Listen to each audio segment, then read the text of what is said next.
तो कल हम लोग पढ़े थे बंग भंग के बारे में और मुस्लिम लीग की स्थापना, मार्ले मिंटू सुधार, ये 3 टॉपिक हुआ था ना। अहरार आंदोलन, तो अहरार आंदोलन और मुस्लिम लीग में क्या अंतर था?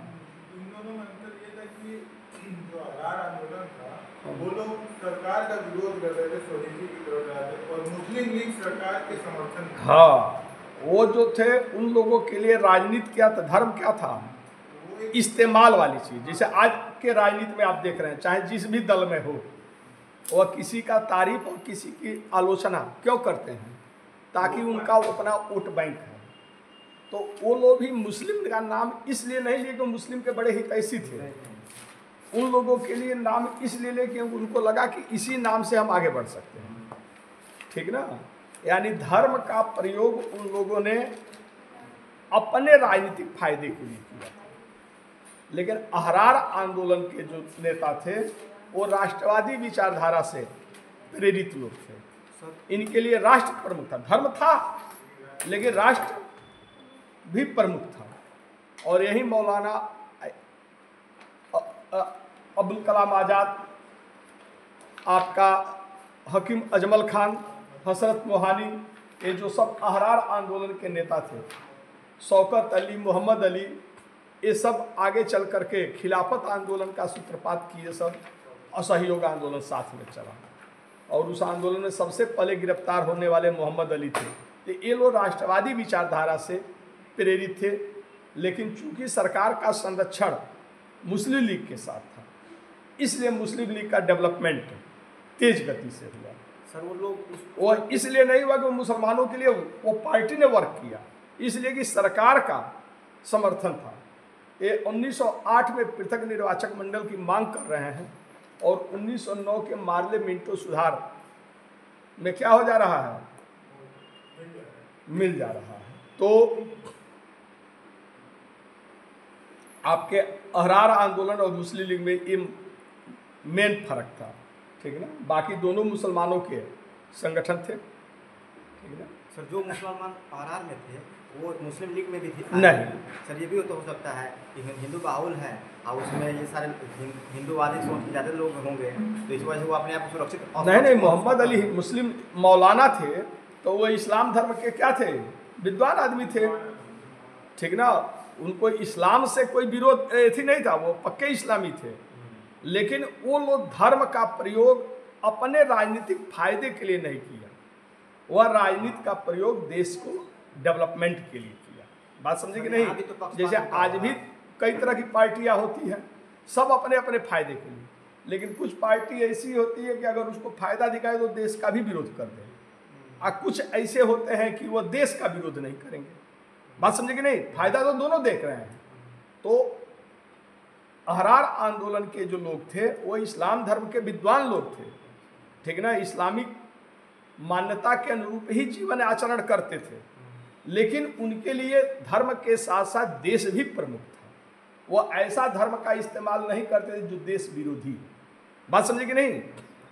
धर्म दोनों लोगों का था, लेकिन अलग क्यों हो गए, इतना विरोध क्यों करने लगे कांग्रेस का? ये लोग तो कहीं ना कहीं पक्षपात हुआ होगा। अहरार आंदोलन के नेता ने कभी कांग्रेस का विरोध नहीं किया। अहरार आंदोलन के नेताओं ने कांग्रेस का विरोध किसने किया? मुस्लिम लीग ने। बात समझे कि नहीं? लेकिन धीरे धीरे तो जो संस्थापक लोग थे वो बड़े लोग थे, आम जनता से उनको बहुत लेना देना नहीं था। आम जनता का प्रयोग अपनी बहुमत को दिखाने के लिए करते थे।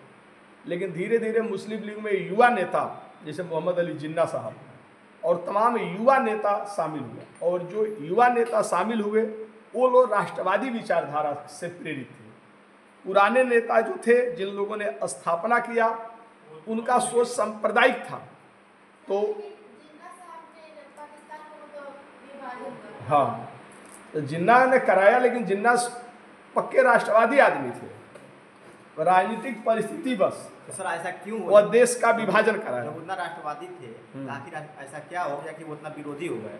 देश या भारत के लिए दुर्भाग्य की बात है कि जो सर सैयद अहमद खां हिंदू और मुस्लिम दोनों को दो आंखें बताते थे, वह भारत में पहला सांप्रदायिक नेता बने। कुछ चूक हुई होगी। जिन्ना साहब को सरोजनी नायडू ने हिंदू मुस्लिम एकता का राजकुमार कहा था। महात्मा गांधी ने उनको कायदे आजम महान नेता की पदवी दिया था। वो तिलक जो हिंदुवादी सोच के थे, हिंदू धर्म के प्रकांड विद्वान थे, तिलक के सेक्रेटरी थे जिन्ना। अगर उनका सोच धार्मिक होता, सांप्रदायिक होता, तो तिलक का वो सेक्रेटरी नहीं होते। यानी जिन्ना साहब पूर्णतया धर्मनिरपेक्ष व्यक्ति थे, ठीक ना। हिंदू मुस्लिम एकता का राजकुमार कहा जाता है, लेकिन उनको बाद में लगने लगा कि अगर अपना महत्व बढ़ाना है तो मुस्लिम लीग में सांप्रदायिक राजनीति को बढ़ावा देना है। बात समझे कि नहीं। सारे जहां से अच्छा हिंदुस्तान हमारा, हिंदू है, हम वतन है, हिंदुस्तान का नारा किसने दिया? मोहम्मद इकबाल। और वह मोहम्मद इकबाल ने सबसे पहली बार कहा, द्विराष्ट्रीयकरण का सिद्धांत दिया, कहा कि हिंदू और मुसलमान एक देश में नहीं रह सकते हैं। तो द्विराष्ट्रीयकरण का जन्मदाता वो हिंदू मुस्लिम एकता के पहले तराना का गीत गाता था, सारे जहां से अच्छा हिंदुस्तान हमारा बताता था। तो ये मोहम्मद शफी जो 1900 असहयोग आंदोलन में गिरफ्तार हुए और गांधी जी ने कहा था कि यह असहयोग आंदोलन मेरे बताए हुए मार्ग पर भारतीय 1 साल चलेंगे तो मैं भारत को स्वराज दिला दूंगा। जब 1 साल की अवधि पूरी हुई तो रात भर बेचैन रहे कि अब स्वराज का समाचार आ रहा है, अब स्वराज का समाचार आ रहा है। सुबह उठे और पेपर पढ़े, और जब उसमें स्वराज की कहीं कोई जिक्र नहीं तो उन्हें पहली बार गांधी पर निराशा हुई। वह घोर सांप्रदायिक नेता थे। जितने सांप्रदायिक नेता बने थे उनकी जो आरंभिक स्थिति थी वह सब क्या थी? राष्ट्रवादी लोग थे। वह हिंदू मुसलमान में भेद करने वाले लोग नहीं थे। परिस्थितियाँ ऐसी आई, राजनीति ऐसी करवट ली कि उन लोगों को लगा कि नहीं भैया इसी से हमारा महत्व बरकरार रहेगा, ठीक ना। तो जिन्ना साहब शुरू से सांप्रदायिक सोच के नहीं थे, वो बाद में सांप्रदायिक धीरे धीरे। और सांप्रदायिकता का विचारधारा ऐसी विचारधारा होती है कि एक बार हृदय में आ जाए तो वो क्रमशः बढ़ता ही जाता है। यही हुआ देश के साथ में, ठीक ना।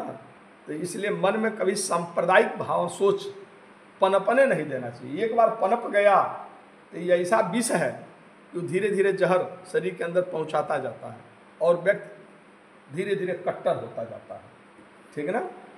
नहीं तो आज हम कहते हैं कि हिंदी हिंदुओं की भाषा है, उर्दू मुसलमानों की भाषा है, नहीं। जबकि हिंदी खड़ी बोली हिंदी का जन्मदाता किसको कहा जाता है? अमीर खुसरो को, जो कौन थे?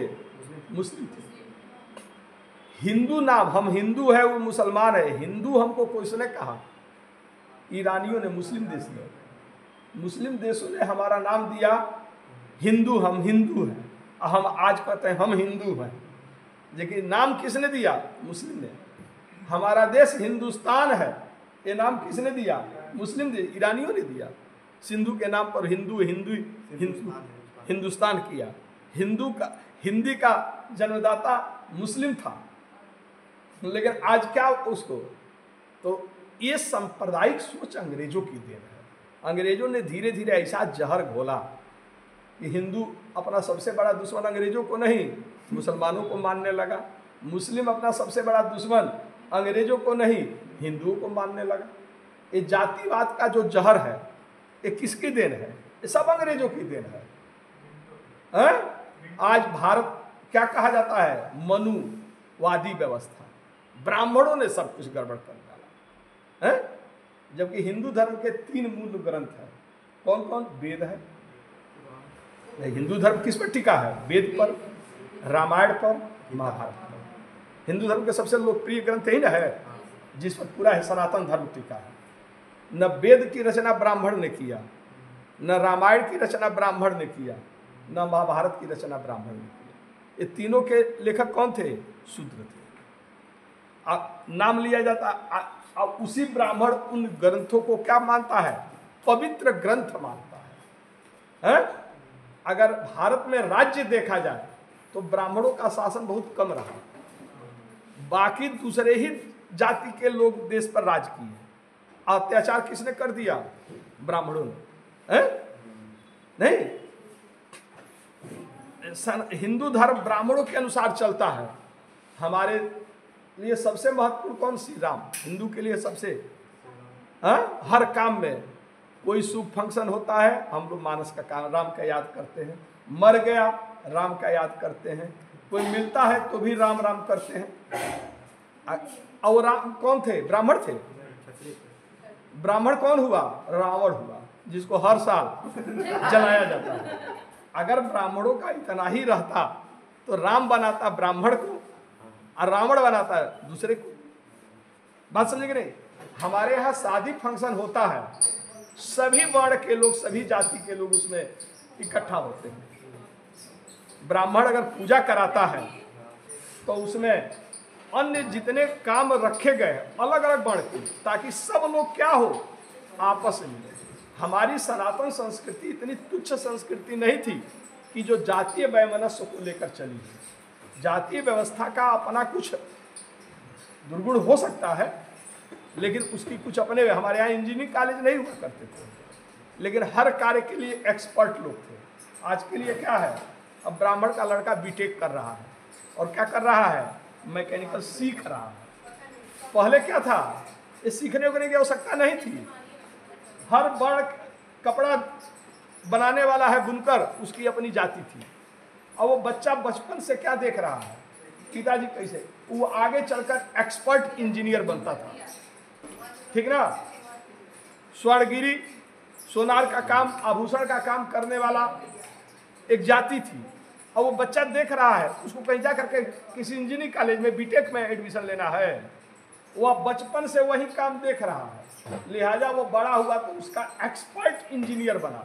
हमारे बाबर कहता है कि भारत में इंजीनियरिंग कॉलेज न होते भी हर कामों के लिए कुशल कारीगर, तो उसका कहीं ना कहीं बेनिफिट। अगर वो व्यवस्था नहीं रहती तो क्या इतना हमारे देश में तकनीकी उन्नति हो पाती? हर चीज के लिए एक एक टेक्नीशियन वर्ग बना दिया गया और भारत का शासन व्यवस्था, भारत का हर कार्य सुचारू रूप से। तो देश में जो जातिवाद, धर्मवाद, आज फेसबुक देखेंगे तो लगेगा कि कोई कहता है हिंदू खतरे में है, कोई कहता है मुस्लिम। न हिंदू खतरे में है, न मुस्लिम खतरे में है, न कोई जाति खतरे में है? इन सबों की अपनी राजनीति खतरे में है, इसलिए इसका प्रयोग करते हैं और लोगों को आपस में क्या करते रहते हैं। अभी सभी लोग एकजुट हो जाए तो इनकी राजनीतिक बलिदा लग जाए, इसलिए ये सब इसका नाम लेते हैं। नहीं तो जितने जातीय पार्टियां हैं वो अपने जाति के उत्थान के लिए लगी है, वह अपना उत्थान कर रही है, नाम ले रही है जाति का। और कुछ लोग हैं जो उनके इस बहकावे में पड़ जाता है, आ भी जाते हैं। ठीक ना? हम सबसे पहले क्या है? भारतीय। हम सबसे पहले क्या है? इंसान। जिस देश में नाग तक को पूजा किया जाता हो, जिस देश में पेड़ की पूजा की जाती हो, जिस देश में सूर्य चंद्रमा से रिश्ता स्थापित कर लिया जाता हो, वह देश कभी नफरत की बात करेगा? आज अमेरिका मानवाधिकार का सबसे बड़ा वकालत बनता पैरोकार है। आज तक एक भी वहां का महिला, अमेरिका में प्रेसिडेंट का पद, वाइस प्रेसिडेंट तो पहुंच गई कमला हारिस, वो भी भारतीय थी, ब्लड में उसका भारतीयता था, इसलिए वह इतना डेवलप गई। नहीं तो वहां पर महिलाएं प्रेसिडेंट के पद पर नहीं थे। हमारे यहाँ कोई ऐसा पद नहीं है जिस पर महिलाओं ने काम न किया है। वहां पर अश्वेत, जैसे हमारे यहाँ SC ST या आदिवासी नहीं, इनको थोड़ा सा लोग मानते हैं कि भाई नीचे है, तो वहां पर एक अश्वेत ओबामा राष्ट्र, वहाँ पर अश्वेतों को मानते हैं लोग, वो लोग। तो एक अश्वेत ओबामा प्रेसिडेंट बना, नहीं तो कोई दूसरा वहाँ अश्वेत नहीं बना। हमारे यहाँ कोई चाहे जिस भी जाति का, जिस भी धर्म का, जिस वर्ग का हो, हमारे देश में वो मानवाधिकार का पाठ पढ़ाते हैं। हमें मानवाधिकार है, हम लोग सांप गोजर तक का पूजा करने वाले, हम लोग तो पेड़ को काटते नहीं। इतने हम लोग जीव का महत्व देते हैं कि हम लोग पेड़ों में भी जीव का वास करते हैं। हमारे घर गमला, हम लोग रहते हैं तो गमला लगाए, बच्चे आम का सीजन था और उसमें आम खाए थे, उसी गमला में गाड़ दिए और बढ़ गए, अंकुरित हो गया। अब जब इतना बड़ा हुआ तो भाई गमला में आम तो होगा नहीं, भाई इतना बड़ा गमला है। तो ये हम गए उखाड़ने, तब पत्नी ने रोक दिया, अरे रे रे हरा पेड़ उखाड़ रहे हैं। तो जिस देश में एक छोटे से पेड़ को उखाड़ने पर लोग 5 बार सोचते हैं, उस देश में नफरत का भाव कभी होगा। ये कुछ उन्माद पैदा किया जाता है, कुछ एक कुटिल चाल है जिसमें, और देश में तो हर, अब कोई एक व्यक्ति हत्या कर दे तो पूरी कौम हत्यारा हो गई। अरे हर जगह एक घर में सब 4 लोग हैं तो 4 विचारधारा के हैं। तो इतना बड़ा देश है, अगर कहीं कोई एक आध घटनाएं घट गई तब उसी को कह दे कि नहीं ये भारत में होता है। भारत का आम जनमानस शांति प्रिय लोगों का है, सबका आदर करने वाला। हम लोग तो ऐसे हैं कि अगर मंदिर है तो मंदिर में जाकर सर झुकाते हैं, तो मस्जिद के सामने गाली देते हैं, मजार के सामने हम लोग जाते हैं तो गाली देते हैं, गिरजाघर के सामने हम लोग गाली देते हैं, वहाँ भी सर झुकाते हैं, हम उनका भी सम्मान करते हैं। हमारे यहाँ तो स्थिति है कि ताजिया मुहर्रम निकलता है तो मुहर्रम का व्रत रखा जाता है। हमारे यहाँ महिलाएं व्रत रहती हैं, बल्कि ताजिया घर पर आता है और सब लोग प्रणाम करते हैं। तो चाहे इतने कल्चर हमारा है, हम लोग बहुत सहिष्णु लोग हैं, लेकिन कुछ नफरत का भाव अंग्रेजों ने पैदा किया और कुछ राजनेताओं ने रोज विष बमन। जब एक ही तरह की विचार रोज आपको सुनाया जाएगा तो जनता भी बहकाव में आ जाती है। नहीं तो बहुत उदार सहिष्णु धर्म है और देश का एक ही जाति है, एक ही धर्म है और वह भारतीयता का है। और देखने को भी मिलता है, वो चाहे लाख हमारे अंदर विविधताएं हैं, हम तो इतने भाषा में अंतर है कि अगर नॉर्थ इंडिया का व्यक्ति अगर साउथ इंडिया चला जाए तो जो लैंग्वेज हम बोलते हैं वो वहाँ समझने वाला कोई नहीं है, और जो वो लैंग्वेज बोलता है तो हम नहीं समझ पाते हैं। हम अपने ही देश में विदेशी बन जाते हैं।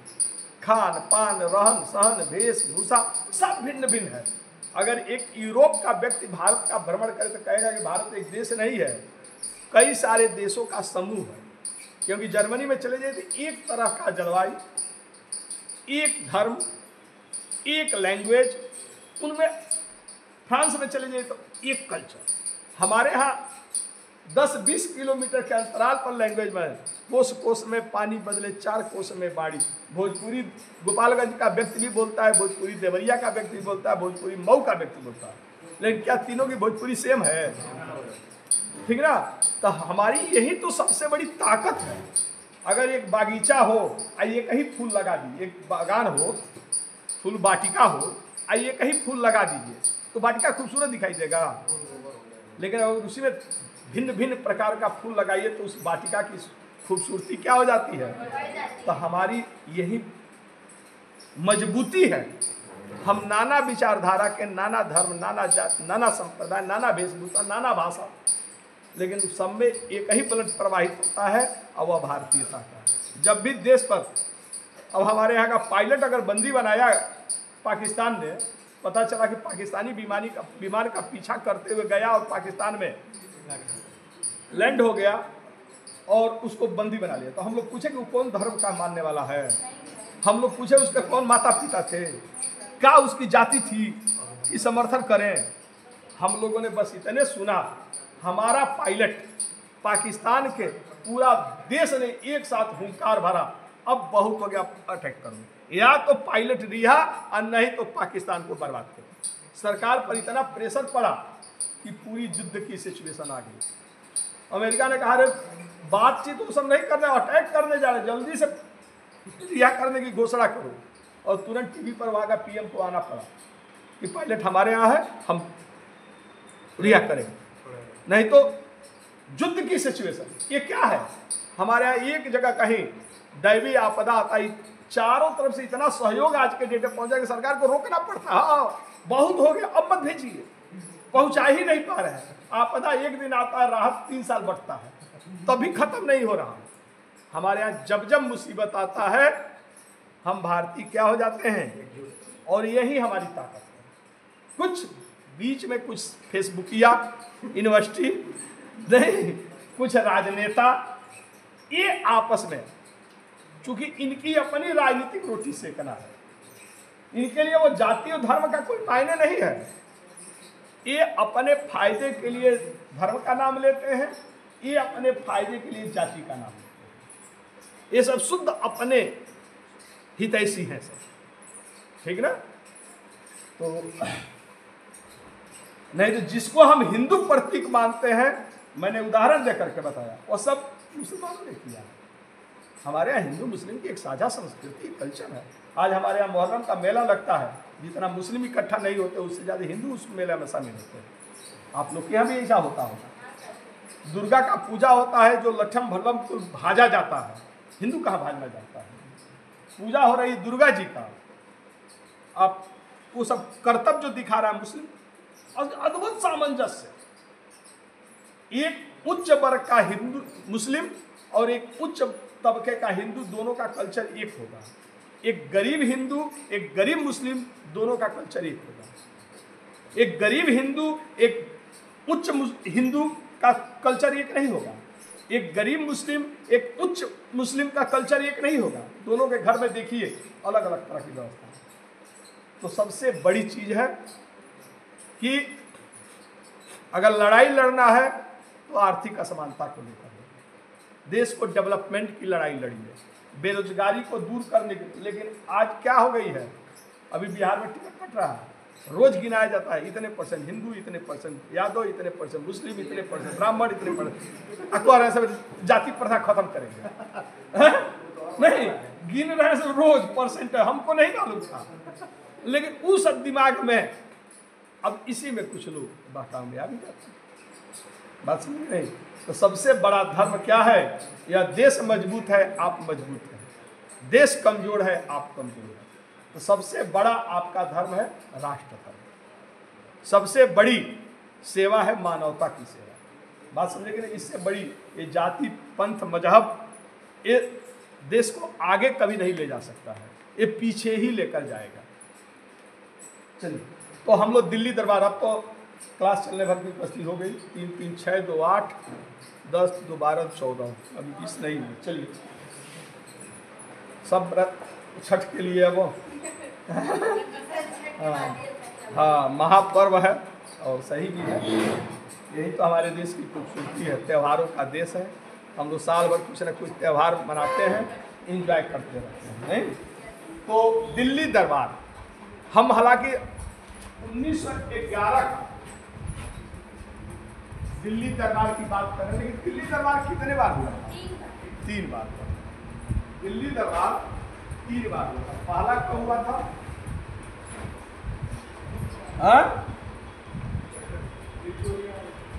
1 जनवरी 1800, जब महारानी विक्टोरिया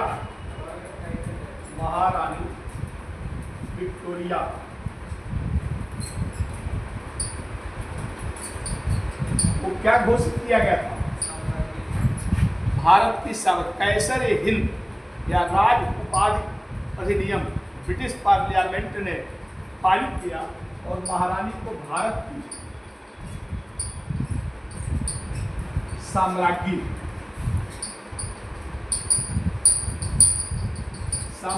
घोषित किया गया।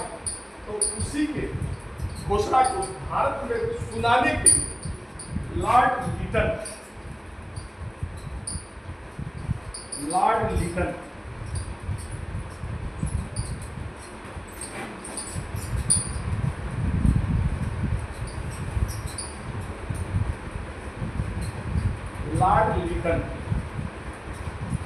ने आयोजित।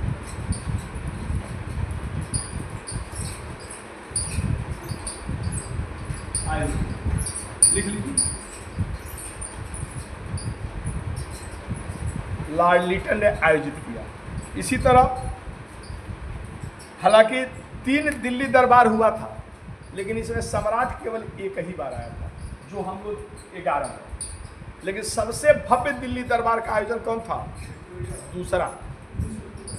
हालांकि यह भी भव्य आयोजन था, और यह किस समय आयोजित हुआ था? जब देश में अकाल पड़ा, लोग भूख से क्या हो रहे थे? मर रहे थे। उस समय एक झूठी प्रतीक को सुनाने के लिए पैसे को पानी की तरह अपव्यय किया जा रहा है, जिसका भारतीयों ने काफी बुरा माना। ठीक ना? जैसे लग रहा था कि भारतीय बेबसी पर यह मजाक उड़ाया जा रहा है भारतीयों का। तो एक प्रथम दिल्ली दरबार, दूसरा दिल्ली दरबार जो था आपके लॉर्ड कर्जन के समय में 1903 में आई। लॉर्ड कर्जन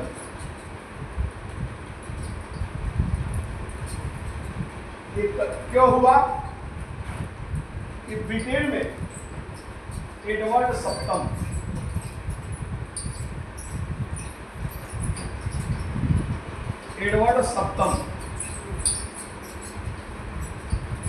और इनकी पत्नी थी कैरोलिना।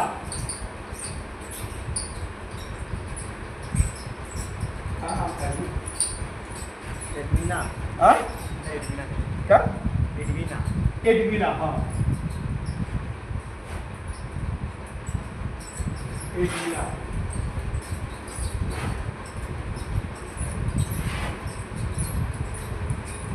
तो सम्राट और सम्राज्ञी यानी उत्तराधिकारी बनाया गया। उत्तराधिकारी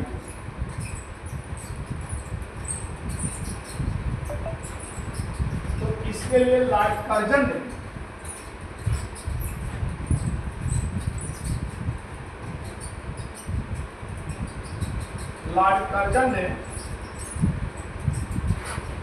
द्वितीय दिल्ली दरबार का आयोजन किया। और ये तीनों दिल्ली दरबार में सबसे भव्य आयोजन।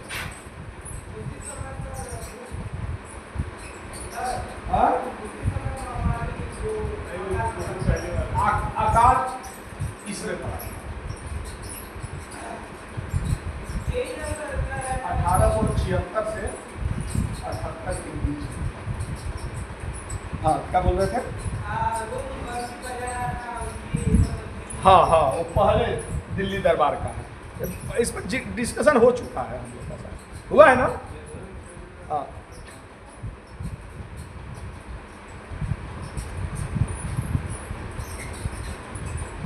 एडविना नहीं थी। एडविना तो उसकी दीदी थी, माउंटबेटन। अलेक्जेंड्रा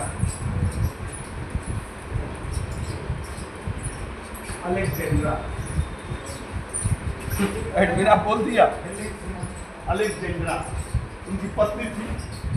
हालांकि ये सबसे भव्य आयोजन था, लेकिन इसमें भी सम्राट और महारानी भारत नहीं आए, जबकि कर्जन को ये उम्मीद थी कि वो भारत आएंगे और यहाँ पर उनके सामने दरबार में स्वागत किया जाएगा।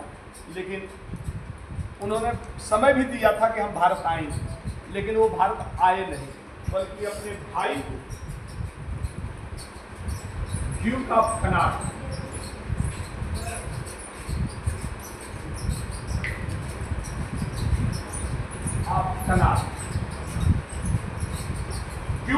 ड्यूक ऑफ कनाट को भारत भेजा था। ठीक ना? यानी दोनों दिल्ली दरबार में ब्रिटेन की सम्राट या साम्राज्ञी भारत नहीं आई। तीसरे दिल्ली दरबार में हुआ, जिसको हम लोग देखना है। हालांकि ये तीनों याद रहना, तीनों से क्वेश्चन बनता है। ठीक ना? ये हुआ 1911, 12 दिसंबर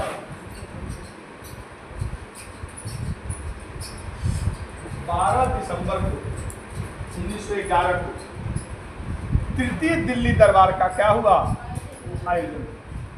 12 दिसंबर 1911 को तीसरे दिल्ली दरबार का आयोजन हुआ। इस समय वायसराय कौन था? लॉर्ड हार्डिंग द्वितीय। यह दिल्ली दरबार का आयोजन क्यों हुआ कि ब्रिटिश सम्राट जॉर्ज पंचम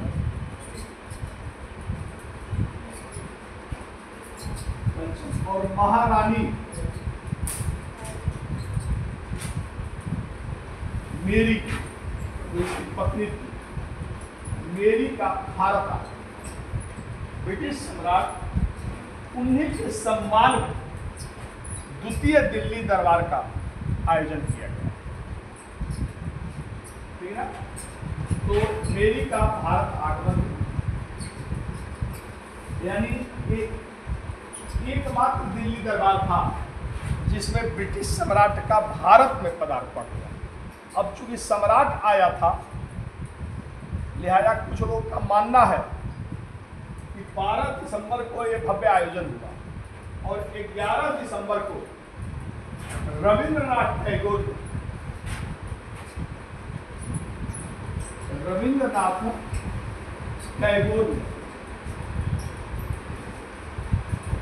जनगण मन, इसी के सम्मान में जनगण मन अधिनायक जय हो भारत भाग्य विधाता नामक गीत लिखा। जनगण मन अधिनायक जय हो भारत भाग्य विधाता, ये मूल संस्करण इसका बंगला भाषा में। हाँ, बंगला मूल संस्करण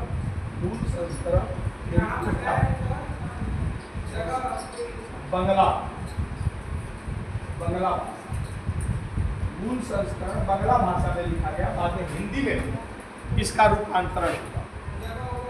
हाँ, तो ये आपका रविंद्रनाथ टैगोर ने कुछ लोगों का मानना, क्योंकि कुछ ब्रिटिश अधिकारियों ने रविंद्रनाथ टैगोर से आग्रह किया था कि चूंकि हमारा सम्राट भारत आ रहा है, लिहाजा इसके सम्मान में कोई गीत लिखिए। और कहा जाता है कि इसीलिए 11 दिसंबर को टैगोर साहब ने यह जनगण मन अधिनायक जय हो गीत लिखा। हालांकि रविंद्रनाथ टैगोर और जॉर्ज पंचम आपस में मित्र भी थे। ये ब्रिटेन में ही रविंद्रनाथ टैगोर ब्रिटेन में भी पढ़ाई किए थे, बड़े जमींदार फैमिली के लड़के थे।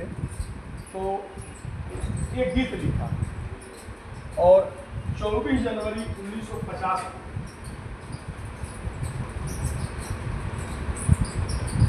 इसको राष्ट्रगान बना दिया। यानी जनगण मन अधिनायक, अधिनायक किसको कहा जाता है?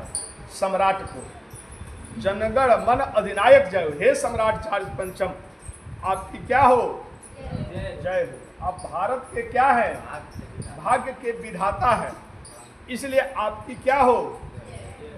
पंजाब, सिंध, गुजरात, मराठा यानी इन तमाम क्षेत्रों पर आपका अधिकार है, इसलिए आपकी क्या हो? जय हो, जय हो, जय हो, जय हो। यानी चापलूसी का एक चरम। तो कुछ लोग कहते हैं कि यह इसी के लिए लिखा गया था, यानी यह सम्राट के जो भारत को गुलाम बनाया था उसकी जयकारा की।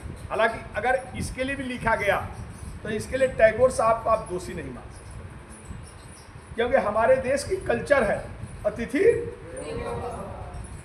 अतिथि देवो भव।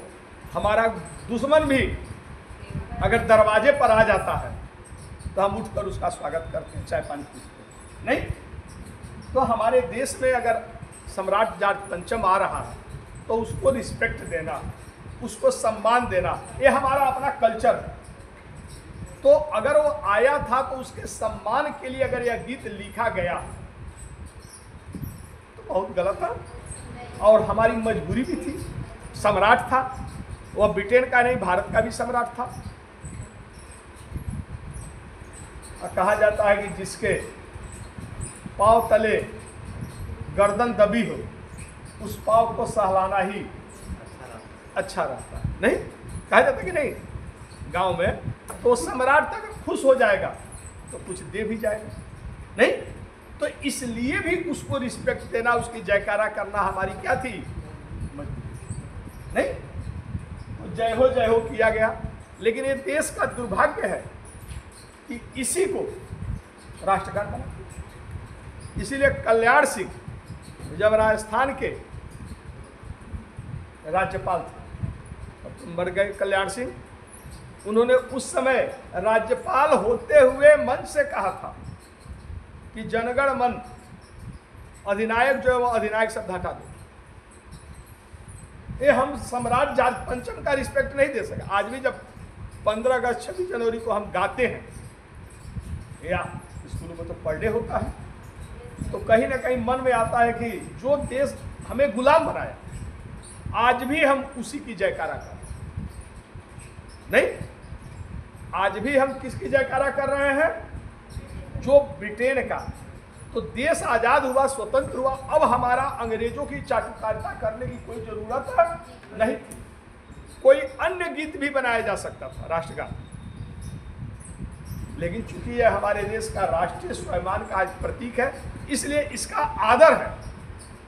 लेकिन कहीं ना कहीं मन में कचोटता थोड़ा जरूर है कि इसी को क्यों राष्ट्रगान बना दिया, नहीं। इसीलिए कई बार मैं बोलता भी हूं, पंडित नेहरू को अंग्रेजों का मानस पुत्र कहता। अंग्रेज तो चले गए लेकिन पंडित नेहरू को भारत छोड़ गए, ठीक ना। जो कुछ दिन ब्रिटेन क्या पढ़ लिए, अंग्रेजियत का भूत उनके सिर से कभी उतरा ही नहीं। जो जन्म से भारतीय थे लेकिन कल्चरल रूप से वो अंततः जीवन अंग्रेज बने रहे। न उनको भारतीय वेशभूषा, न भारतीय भाषा, न भारतीय कल्चर उनको पसंद नहीं आता था। उनको सब पसंद कौन आता था, यूरोपीय। और इसीलिए जब जनगण मन अधिनायक जय हो को राष्ट्रगान बनाना हुआ तो उसमें विरोध हुआ। कुछ लोगों ने विरोध किया कि भैया ये सम्राट जॉर्ज पंचम के लिए जय हो की गई, इसको तुम भारत का मजबूरी बना रहे हो। आज भी हम जय जय करेंगे, देश आजाद होने जा रहा है। वंदे मातरम, आप इसको राष्ट्रगान बनाओ जिसे मातृभूमि की वंदना की, सस्य सुचला शुक्ला, हमारी मातृ की भूमि की प्रशंसा है और उनकी वंदना, इसलिए इसको आप राष्ट्रगान बनाए। लेकिन नेहरू ने जिद कर दिया कि राष्ट्रगान तो जनगण मन अधिनायक ही रहेगा। तो अब यह हो रहा है कि कल्याण सिंह ने याचिका दाखिल किया राज्यपाल होते हुए, राज्यपाल बहुत संवैधानिक पद है, कि इसमें से अधिनायक को क्या करो, चलो ठीक है राष्ट्रगान है तो है लेकिन अधिनायक को हटा दो। लेकिन रविन्द्रनाथ टैगोर, देश में बहुतेरे को नोबेल प्राइज मिला, भारत में बहुत सारे लोगों को नोबेल प्राइज मिला, लेकिन जितने नोबेल मिला ये सब मिलावटी है सर, शुद्ध एको नहीं है। कोई जन्म से भारतीय तो कर्मस्थली उसका यूरोप था, कोई जन्मस्थली यूरोप रहा तो कर्मस्थली भारत रहा। जैसे टेरेसा, मदर टेरेसा, भाई वो भारतीय थोड़े थी, भारत को उसने अपनी कर्मभूमि बनाया था, इसलिए मदर टेरेसा का आदर है, ठीक ना। लेकिन जितने हैं सब ये सब मिलावटी है सर, जिसको नोबेल प्राइज मिला या तो शुद्ध है तो जिससे भारत की सभ्यता संस्कृति की निंदा हो रही है उसको ये प्राइज मिल रहा है। जैसे कैलाश सत्यार्थी, जिनकी जन्मभूमि भी भारत है, कर्मभूमि भी भारत है, लेकिन कैलाश सत्यार्थी को नोबेल प्राइज मिला। किस लिए? ये बच्चों को बाल शोषण को बचाने का काम करते हैं। हम नोबेल पुरस्कार पाने वालों की आलोचना नहीं कर रहे हैं, हम इसका नेचर बता रहे हैं। ये लोग बड़े सम्मानित लोग हैं, इतनी बड़ी पुरस्कार मिला है, लेकिन नेचर मैं बता रहा हूं कि कहाँ भारतीयों को पुरस्कृत किया गया, तो बाल शोषण से बचाने का आंदोलन करते हैं, उन्हीं को नोबेल मिला कि बाल शोषण से बचा रहे हैं। तो विश्व में मैसेज क्या गया, भारत का सम्मान बढ़ा, विश्व में मैसेज यही गया कि भारत में बच्चों के साथ दुर्व्यवहार होगा, हमारी प्रतिष्ठा बढ़ी कि घटी। अमर्त्य सेन साहब को नोबेल प्राइज मिला, किस लिए? कल्याणकारी अर्थशास्त्र। और कल्याणकारी अर्थशास्त्र उनका क्या था? बंगाल में भीषण अकाल पड़ा और उस अकाल से बंगाल की 1/3 लोग मर गए। उसमें उन्होंने दिखाया कि देश में अनाज था, इतना बड़ा अकाल नहीं था, लेकिन जब व्यापारियों ने देखा कि अनाज की कमी है तो आपदा में औसत उन्होंने अनाज खरीद कर भंडारण कर दिया और कृत्रिम मूल्य बढ़ा दिया, जिससे गरीब लोग अनाज नहीं खरीद पाए और भूख से मर गए। इसी पर उनका रिसर्च है, इसी पर उनको नोबेल मिला है। तो इससे हमारे देश के प्रतिष्ठा बढ़ी की घटी कि भारत में भूख से लोग मर जाते हैं। इतने बेईमान लोग हैं कि अनाज होते हुए भी कृत्रिम मूल्य बढ़ा करके भूखों मार दिए गरीब को। इससे हमारा सम्मान बढ़ा कि घटा? जितने एक अरुंधति राय को मान बुकर पुरस्कार मिला, the God of small things, the God of small thing पर मान बुकर पुरस्कार, जो साहित्य का सबसे बड़ा पुरस्कार है। उनकी किताब में क्या है भावना? भाई और बहन के बीच अश्लील प्रेम संबंध। इससे हमारे देश की कल्चर, ये हमारे कल्चर में है, हमारे यहाँ भाई बहन का कितना पवित्र, बल्कि बहनें जो होती है पिता पर उतना भरोसा नहीं करती हैं, पति पर उतना भरोसा नहीं करती है जितना वह किस पर भरोसा करती है? अपने भाई पर। क्योंकि पिता सुनेगा दुखित होगा, पति भी सुनेगा दुखित होगा, कुछ सहयोग भी करेगा, लेकिन भाई तो जान लगा देगा, ठीक ना? तो हमारे यहाँ ये प्रेम का रिश्ता है दोनों का। और अरुंधति राय ने मारा उसको तार तार कर दिया और उसको मान बुकर पुरस्कार दिया, जिससे भारतीय सभ्यता संस्कृति का प्रशंसा हो, जो शुद्ध भारतीय हो। अकेला नोबेल मिला है टैगोर साहब, जिन्होंने आजीवन भारतीय सभ्यता संस्कृति की तारीफ किया, जो जन्मस्थली कर्मस्थली, हालांकि अब तो कर्मस्थली इनका बांग्लादेश है, लेकिन उस समय भारत था, भारत रहा और इनको नोबेल मिला। लेकिन हमको तो यही लगता है कि इनको भी नोबेल यूं ही नहीं मिल गया। 1911 में जय हो किए और 1913 में गीतांजलि के लिए नोबेल मिल गया, क्योंकि सम्राट की जय हो किए, सम्राट खुश हुआ और इन्हें नोबेल मिल गया। अगर ये जय हो नहीं किए होते आ जाओ, तो इन्हें भी नोबेल प्राइज नहीं मिला होता। नहीं तो बेस्ट बुक से वो निसंदेह विश्व कवि थे। रविन्द्रनाथ टैगोर साहब की मैं आलोचना नहीं कर रहा हूं, वो हमारे बड़े श्रद्धेय हैं, लेकिन जो नोबेल की राजनीति है, जय हो नहीं किए होते नहीं तो अगर शांति का नोबेल किसी को मिलना चाहिए था तो गांधी से बड़ा विश्व में कोई शांति का मसीहा नहीं। लगभग विश्व का कोई ऐसा देश नहीं है जहां के मेन चौक पर गांधी जी की प्रतिमा न हो। भारत तो छोड़ दी, वही उसके पहले तो ये पता ही नहीं था विश्व को कि हम अहिंसात्मक ढंग से भी शासक को झुका सकते। पहले अगर लोगों को शासक से अपनी बात मनवाना था तो खूनी क्रांति होती, जिसमें हिंसाएं होती थी, सम्राट मजबूर होता था, सम्राट को फांसी दे दी जाती थी और तब अपनी बात को मनवाया जाता। गांधी एक पहले नेता थे वर्ल्ड के जिन्होंने कहा कि हम अहिंसात्मक तरीके से बड़े तानाशाह को क्या कर सकते हैं, अपनी बात मनवा सकते। ये वर्ल्ड को देने वाला गांधी, और उस गांधी को शांति का नोबेल नहीं मिला। हम तो नोबेल प्राइज उपन्यासों को कम से कम 12-14 उपन्यास पढ़े और हमें तो नोबेल देने वालों की मेंटलिटी पर, उनकी मानसिकता पर संदेह होने लगता है कि ये लोग सभ्य लोग हैं कि मानसिक रूप से विक्षिप्त लोग हैं, जो इस तरह के घटिया किस्म के उपन्यासों पर, जो हमारे यहाँ बाजारू उपन्यास कह करके लोग पढ़ते भी हैं मनोरंजन के लिए, तो छिप करके पढ़ते हैं। सभ्य लोगों के बीच में वो उपन्यास नहीं पढ़ते हैं। नहीं, राहुल पॉकेट बुक्स और कौन कौन बुक्स कुल बिकता है स्टेशनों पर। तो हमारे यहाँ वो सब पढ़ा लिखा तबका उन उपन्यासों को हे दृष्टि से देखता है, क्योंकि उसमें कोई मतलब सुधार, कोई परिवर्तन वाली बात नहीं होती है, केवल शुद्ध और शुद्ध मनोरंजन के लिए लिखी गई है। और ऐसे घटिया किस्म के उपन्यासों पर नोबेल मिल गया, लेकिन कामायनी जैसी अमर कृति, अगर नोबेल 20-25 किताबें नोबेल का एक तरफ रखा जाए, एक तराजू के पल्ले पर अकेला कामायनी रखा जाए, तो उन 20-25 किताबों पर भारी पड़ेंगे। जैसे शंकर प्रसाद जी की कामायनी को नोबेल नहीं मिला, और उन घटिया किस्म के किताबों पर नोबेल मिल गया साहित्य।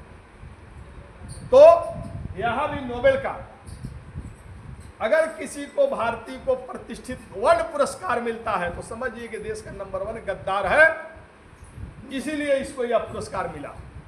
जितना बड़ा पुरस्कार उतना बड़ा गद्दार। बात समझे कि नहीं? नहीं तो यही अमर सेन साहब,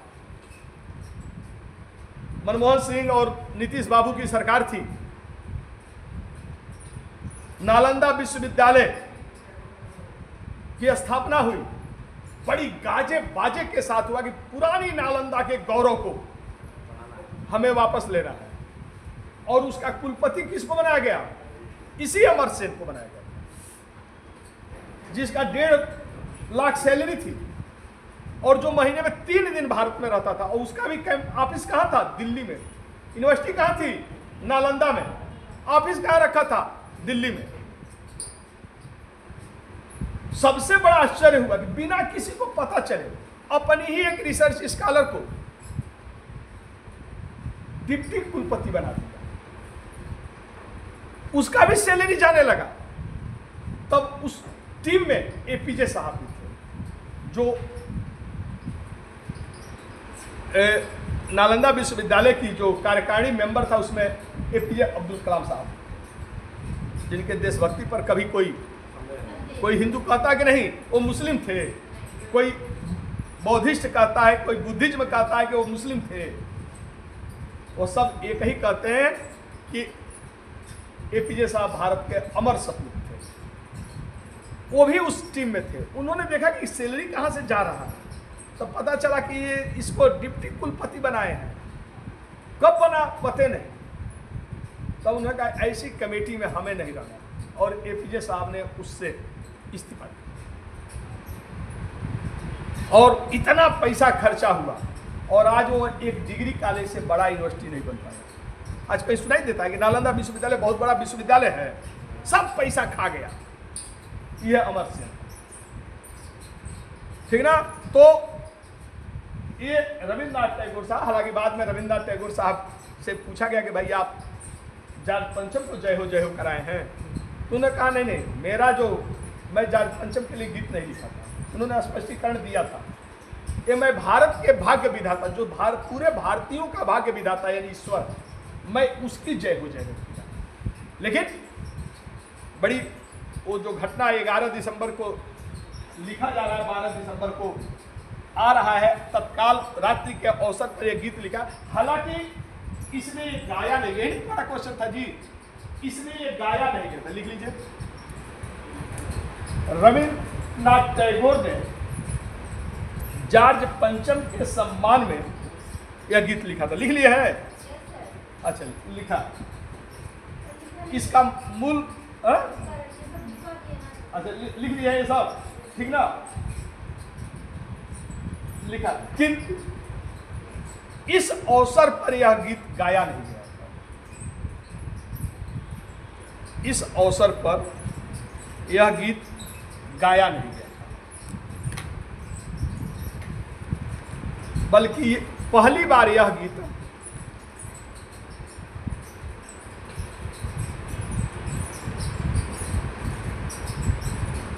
कांग्रेस के कोलकाता अधिवेशन में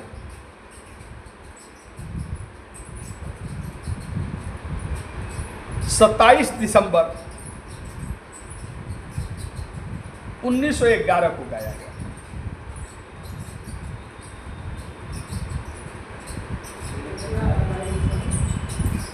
सत्ताईस दिसंबर 1911 को गाया गया था।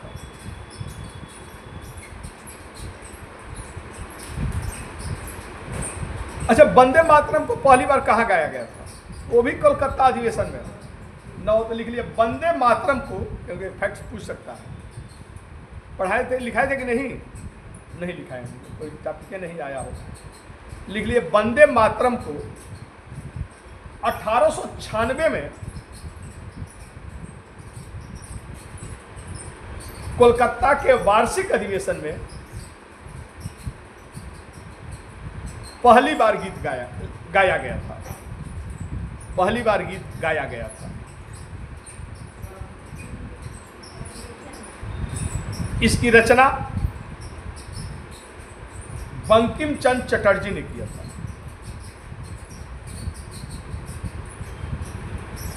और यह आनंद मठ में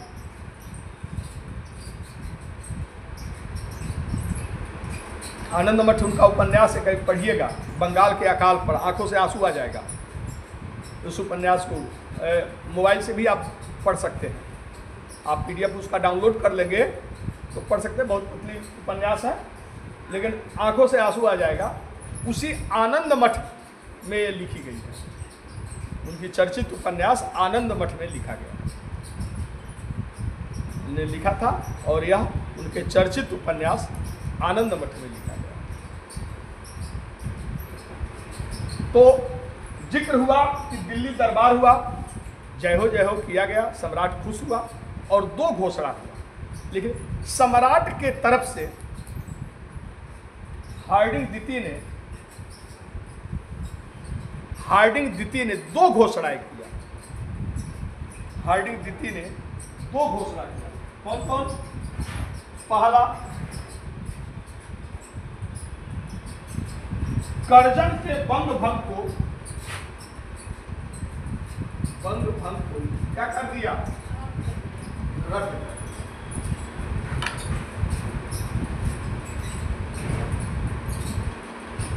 और अब बंगाल को 3 प्रांतों,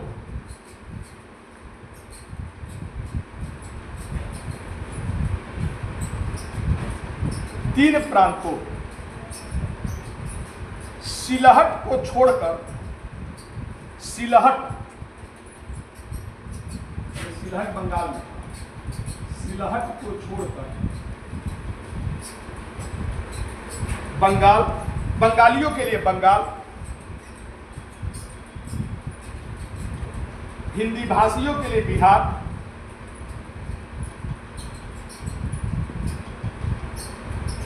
और उड़िया भाषियों के लिए उड़ीसा। उड़िया भाषियों के लिए उड़ीसा राज्य बनाया गया, या उड़ीसा का निर्माण किया।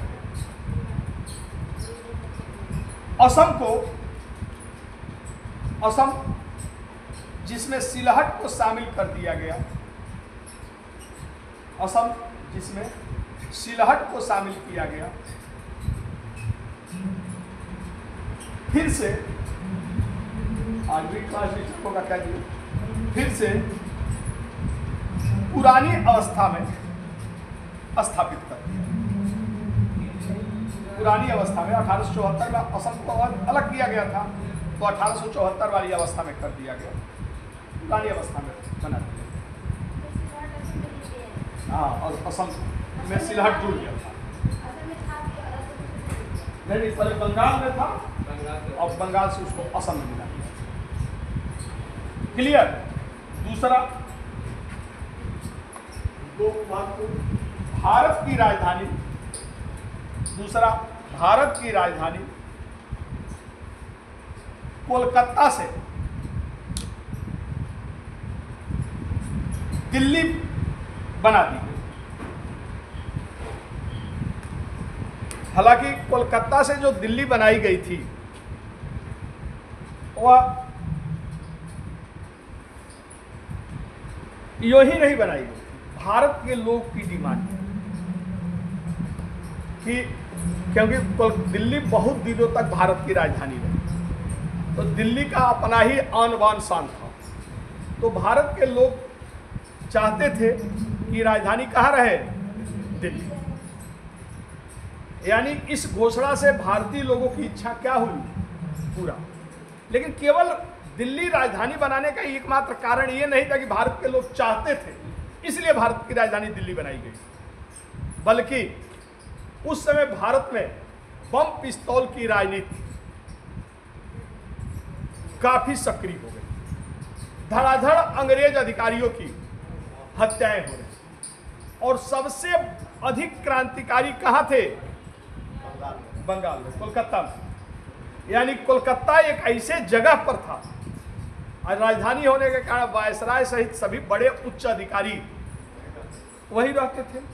इधर युवा जो थे वहाँ के बंगाल के ढूंढते रहते थे कब मौका मिले उड़ाएं इनको, नहीं। यानी उनको कोलकाता में रहना और सुरक्षित महसूस। दिल्ली इसमें शांत था, तो उनको लगा कि यदि कोलकाता से राजधानी दिल्ली कर देंगे तो हमारी सेफ्टी के लिए बहुत जरूरी है। एक ये भी रीजन, सबसे बड़ा रीजन था। और एक ये भी रीजन था, कोलकाता भारत के एक कोने में, पूरब में है, एक हिस्से में। यहाँ से पूरे भारत पर नियंत्रण करना मुश्किल था और दिल्ली एक ऐसे जगह पर था जहाँ से पूरे भारत पर आसानी से नियंत्रण स्थापित, यानी प्रशासनिक सुविधा के लिए भी कोलकाता के बजाय दिल्ली एक महत्वपूर्ण जगह पर था, इसलिए दिल्ली को राजधानी बनाया गया। क्लियर? तो दो घोषणाएं इस दिल्ली दरबार में हुई, बंद भंग को रद्द और राजधानी दिल्ली बनाई। 23 दिसंबर 1922 को लिखे, 12 को 23 दिसंबर, ये 12 दिसंबर लिखे है ना, हाँ, 23 दिसंबर 1912 को जब राजधानी दिल्ली लाया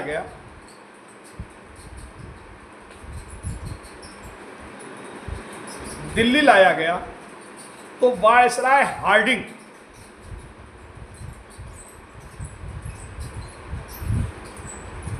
हाथी पर बैठकर,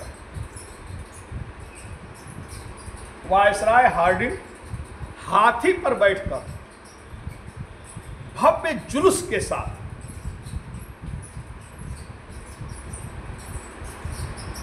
भव्य जुलूस के गाजे बाजे के साथ भव्य जुलूस के साथ कहाँ, लाल किला जा रहा था, लाल किला जा रहा था। किंतु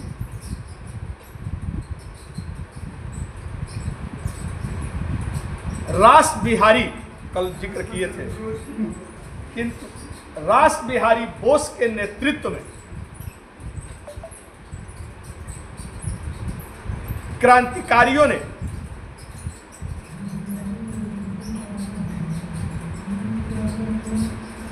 हार्डिंग पर बम फेंका, हार्डिंग पर बम फेंका।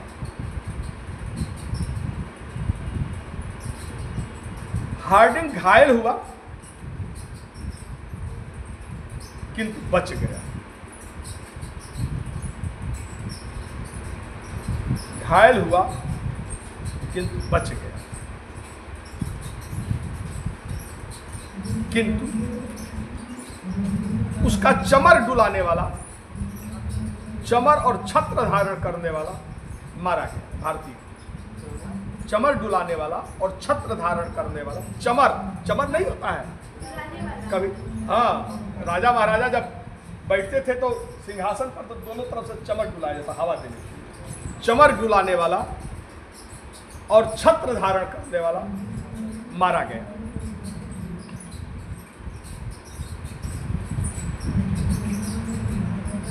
इसमें बसंत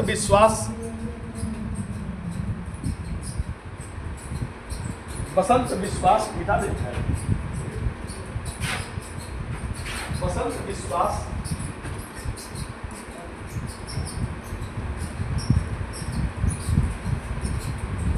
मनमत विश्वास मास्टर अमीर चंद पंजाब के क्रांतिकारी लिखते हैं। मनमत विश्वास पंजाब के क्रांतिकारी मास्टर अमीर चंद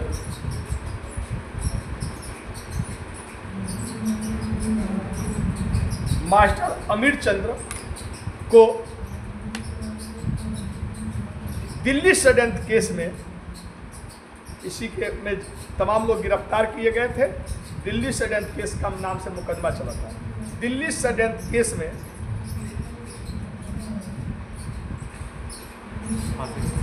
फांसी दी।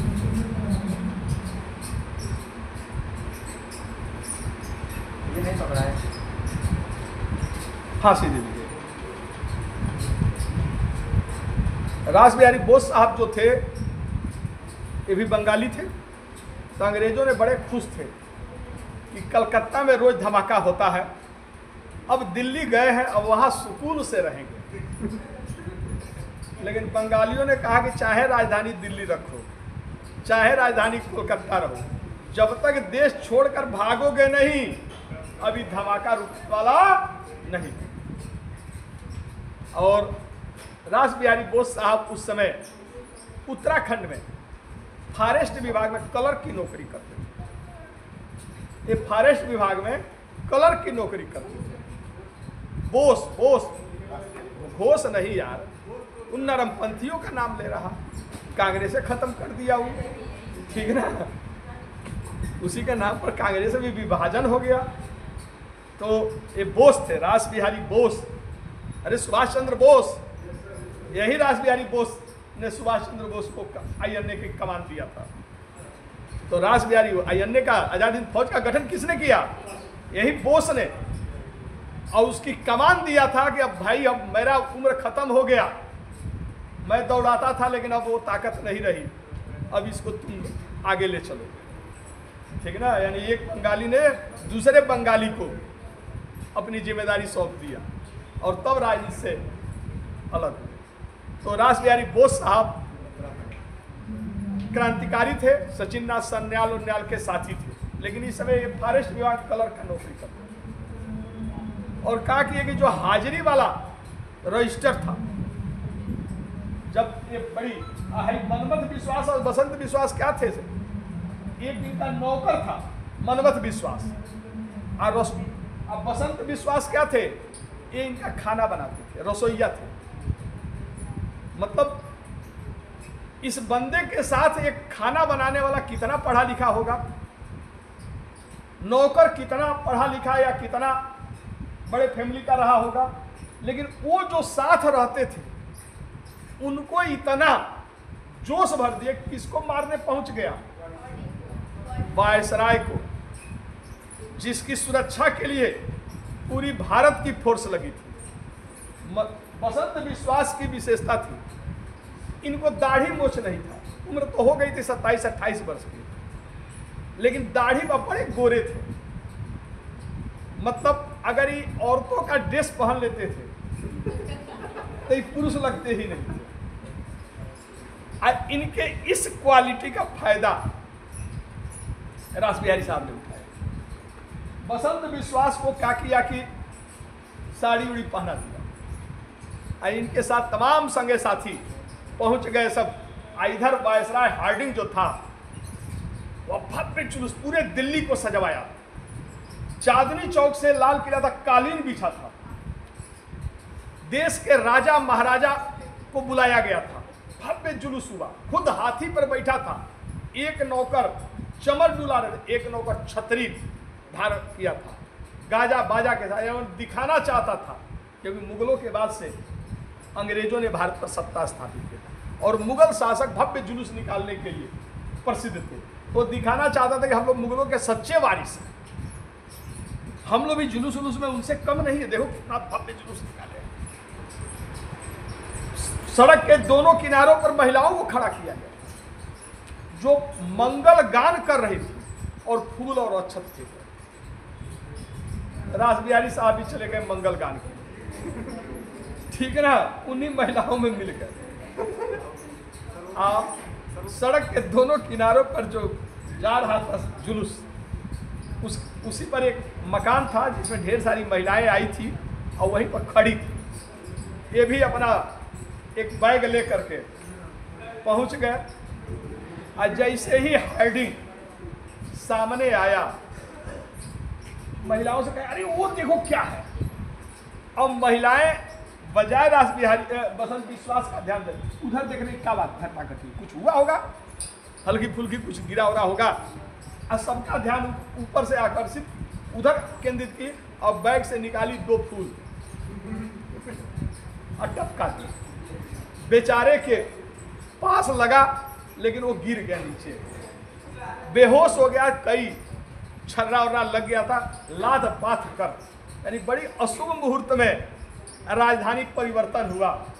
बेहोशी अवस्था में खून से लथपथ वायसराय को नई राजधानी में ले जाएगा और बंगालियों ने दिखा दिया कि चाहे राजधानी जहां रखो, एक बार जो यह जंग आजादी का छिड़ा है ये तब तक रुकने वाला नहीं है जब तक तुम देश छोड़कर भाग, ठीक ना। तो आगे इन सब के बारे में आते रहेंगे सब, ठीक ना।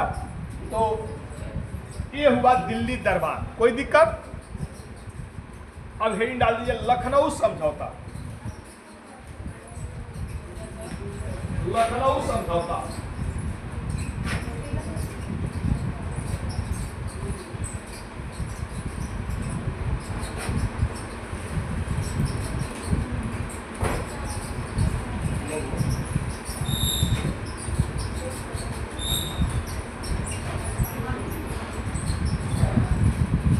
लखनऊ समझौता। तो हमने आपको बताया था कि 1908 में कांग्रेस का वार्षिक अधिवेशन मद्रास में हुआ और रास बिहारी घोष साहब को पुनः अध्यक्ष बनाया गया, क्योंकि सूरत में अधिवेशन बीच से ही ब्रेक हो गया था और उसमें जो प्रयागराज में कुछ नियमावली बनाई गई थी जिसके तहत गर्मपंथियों को कांग्रेस में शामिल होने का दरवाजा बंद कर दिया गया था, उसको पारित कर दिया। और उसके बाद जो कांग्रेस बड़ी तेज गति से लोगों में लोकप्रिय हो रही थी, राष्ट्रीय पार्टी के तरफ अग्रसर बनने के तरफ अग्रसर हो रही थी, जैसे ही गर्मपंथी अलग हुए लोगों ने कांग्रेस पर ध्यान देना और जो राष्ट्रीय पार्टी थी वह गली की पार्टी मात्र बन गई। अब उसके बाद हर साल कांग्रेस का क्या हो रहा है, हर साल कांग्रेस का वार्षिक अधिवेशन होता था, लेकिन लोगों ने उस पर ध्यान देना, सरकार ने उसका महत्व देना क्या कर दिया, छोड़ दिया। यानी इस समय तिलक जी कहाँ थे, मांडले जेल, 6 वर्ष के लिए जेल की सजा मिली। 1914 में तिलक जेल से क्या हुए, बिहार। जब तिलक जेल में गए थे देश में राष्ट्रीय चेतना हिलोरे ले रहे, लेकिन जब 14 में जेल से बाहर निकले पूरा देश शांत। यही जो क्रांतिकारी थे वो किसी अधिकारी को मारते थे, किसी वायसराय पर बम फेंकते थे, चर्चाएं होती थी, इन पर मुकदमा चलता था, पुलिस अरेस्ट करती थी, चर्चा होती थी, इनको फांसी दी जाती थी, आजीवन कारावास दी जाती थी, चर्चा, यानी थोड़ी बहुत राजनीतिक सरगर्मी यही क्रांतिकारी व्यक्तिगत बलिदान देकर बनाए हुए, नहीं तो कांग्रेस तो खत्म प्राय संगठन हो गया। कांग्रेस जो थी वह खत्म प्राय संगठन हो गया था। तो तिलक जब यह देखे, वो तो सोचे थे कि अभी और चहल पहल मची होगी, लेकिन जब देखे कि पूरा भारत शांत पड़ा, तिलक को घोर निराशा। उन्हें यह लग गया कि जब तक गर्मपंथी कांग्रेस में शामिल नहीं होंगे कि कांग्रेस का कायाकल्प होने वाला नहीं। लिहाजा फिर से सूरत वाली घटना की, और तिलक ये भी जानते थे कि कांग्रेस चाहे जितनी भी अकड़मड़े संगठन हो गई, लेकिन यही एक ऐसी पार्टी है जो राष्ट्रीय स्तर की पार्टी, यानी अगर कोई भी आंदोलन सफल कराना है तो जब तक कांग्रेस का समर्थन नहीं मिलेगा आंदोलन सफल नहीं, यानी मजबूरी भी एक कांग्रेस में शामिल होगा। लिहाजा सूरत की घटना के लिए फिर से तिलक ने एक बार माफी मांगी और पूरा जोर कांग्रेस में खुद और अपने गर्मपंथी साथियों को शामिल कराने में लगा। इधर कांग्रेस में एक बड़ी नेता के रूप में उभर रही थी एनी बेसेंट, आयरिश लेडी।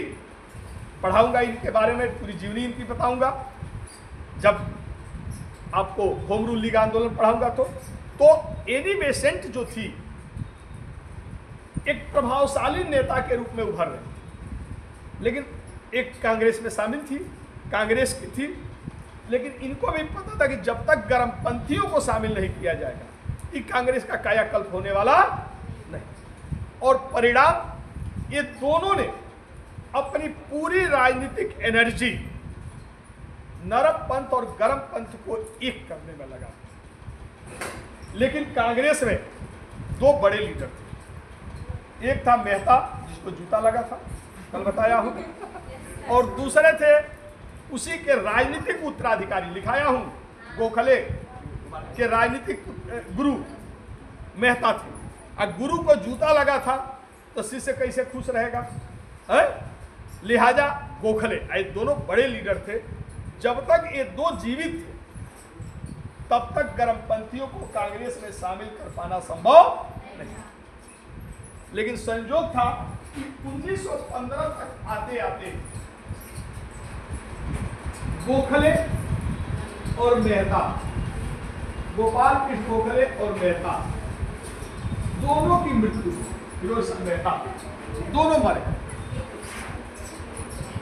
हालांकि गोखले और तिलक दोनों महाराष्ट्र, दोनों चित्पावन ब्राह्मण थे, दोनों बड़े लीडर थे,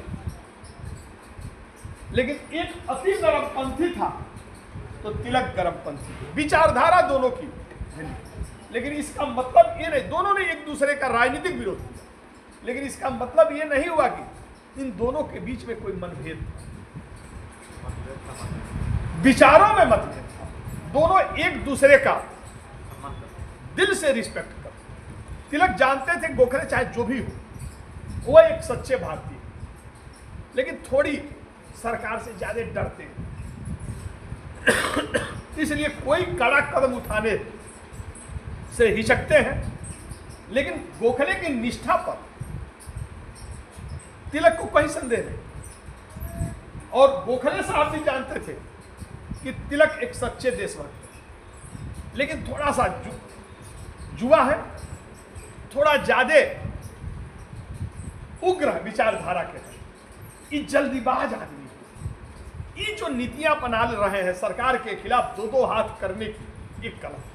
अभी सरकार की ताकत ही समझ नहीं रहे हैं, अभी सरकार इस आंदोलन को कुचल डालेगी, इसलिए तिलक का वो विरोध कर, यानी दोनों को विचारों का विरोध था। दिलों में दोनों के बीच में कोई नफरत का भाव नहीं था, आज की तरह नहीं था कि चलो बाहर निकलो संसद से, देख लेंगे, निपट लेंगे, उड़ा देंगे, नहीं, ये राजनीति नहीं।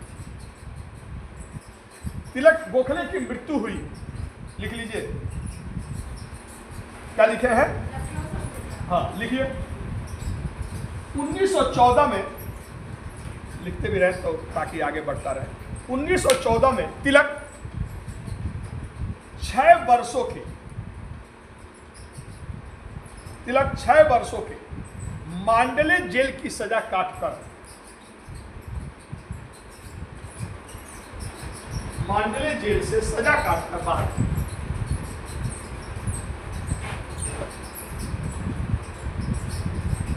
कि इस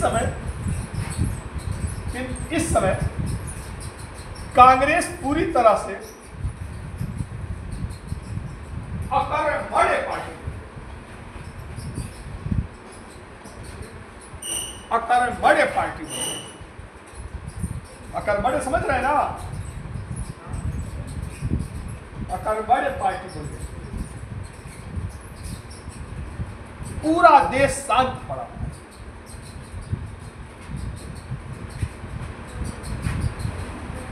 पूरा देश शांत पड़ा। यह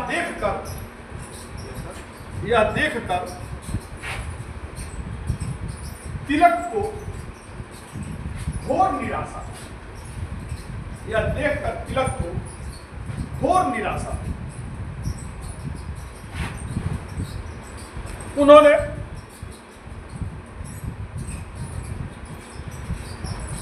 फिर से अपना पूरा जोर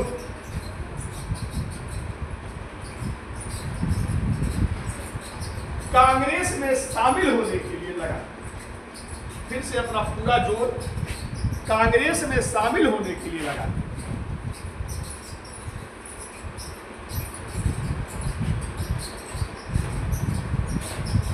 कांग्रेस में शामिल होने में लगा। उन्होंने सूरत की घटना के लिए पुनः माफी।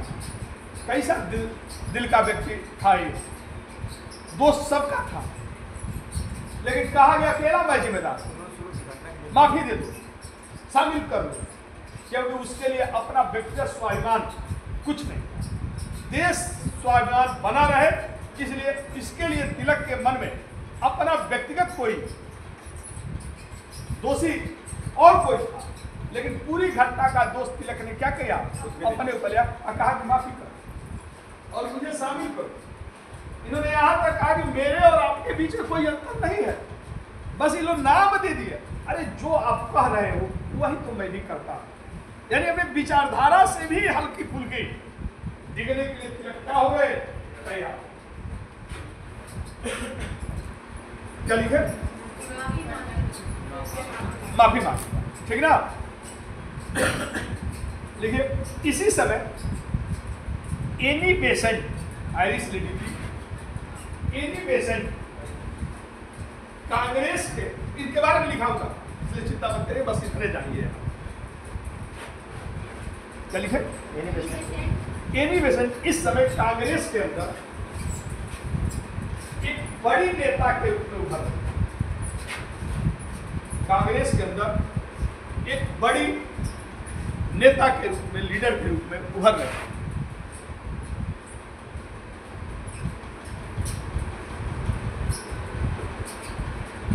इन्होंने भी अपना पूरा जोर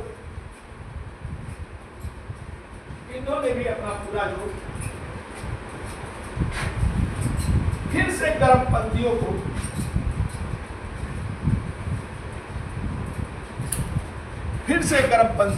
कांग्रेस में शामिल होने में लगा।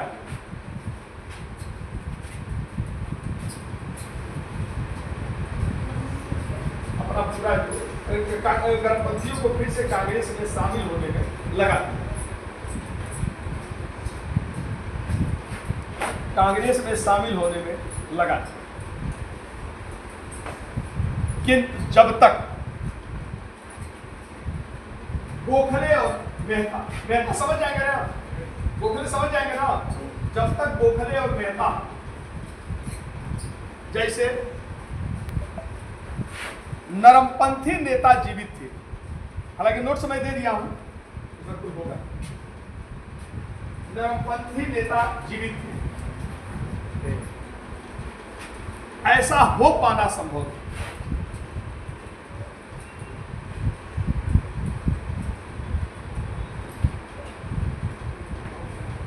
ऐसा हो पाना यानी गर्मपंथियों को शामिल करना संभव है। ये सब बड़े लीडर थे, ठीक ना। फिरोज शाह मेहता को अपने साथियों में तानाशाह माना जाता था, पार्टी को अपने अनुसार चलाते और जनता में भी इनकी एक व्यापक छवि थी, ठीक ना।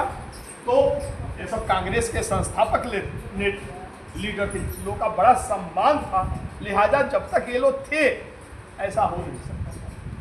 अब व्यक्तिगत इसका विद्वेष रहा होगा, जूता लगी थी नहीं, तो देखिए संयोगवश, नीचे लिखे एरो देखा, संयोगवश 1915 में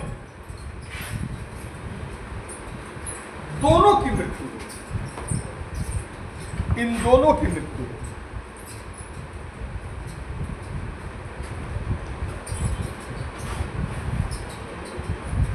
गोखले की मृत्यु पर श्रद्धांजलि अर्पित करते हुए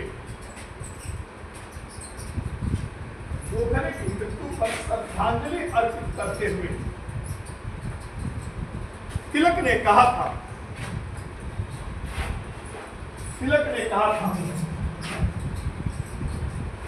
भारत का यह हीरा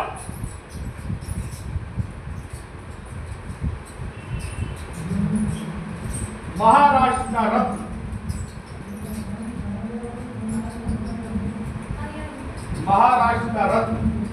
कार्यकर्ताओं का राजकुमार,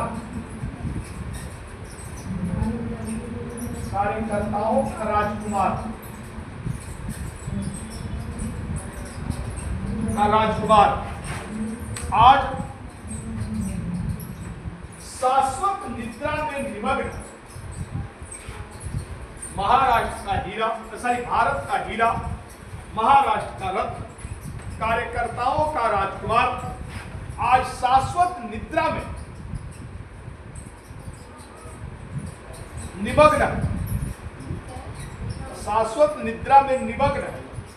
अरे मरने के बाद से लोग शाश्वत निद्रा में न चले जाते हैं। शाश्वत निद्रा में निमग्न है। इस पर निगाह डालिए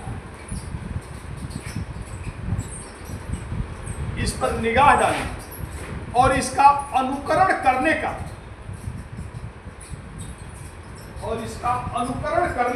प्रयत्न किया।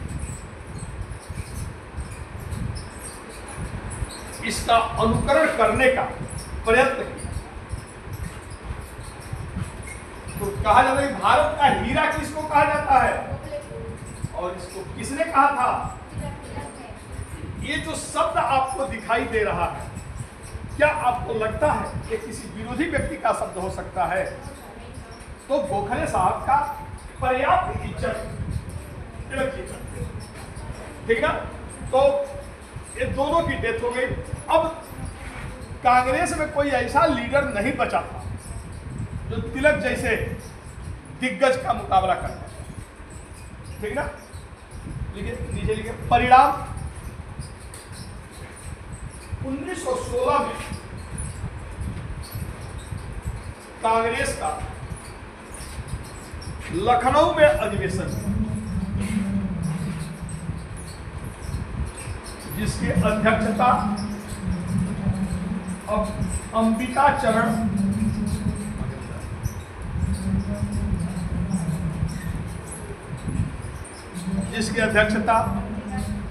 अंबिका चरण मजूमदार ने।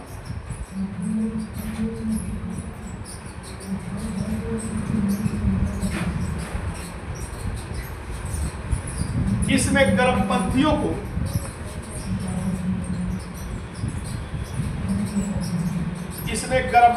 को फिर से कांग्रेस में शामिल कर दिया। इसमें गर्मपंथियों को फिर से कांग्रेस में शामिल कर दिया। यानी जो सूरत में भूल हुई थी, लखनऊ में सुधार कर, यानी फिर से गर्मपंथी और गर्मपंथी क्या हो गए? एक हो गए। तो इस तरह शामिल। इसी अवसर पर लिख लीजिए ना, इसी अवसर पर तिलक को भारत का बेताज बादशाह की उपाधि, इसी अवसर पर तिलक को भारत का बेताज बादशाह की उपाधि। भारत का बेताज बादशाह किसको कहा जाता है?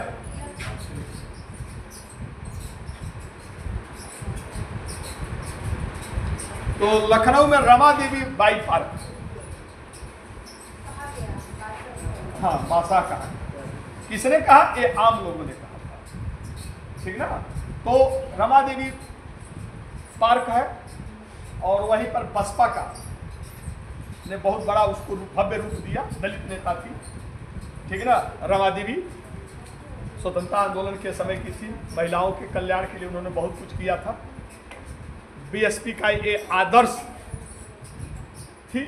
तो महादेव उस पार्क को जब मायावती जी सीएम थी, तो इसका काफ़ी सौंदर्यीकरण कर दिया है।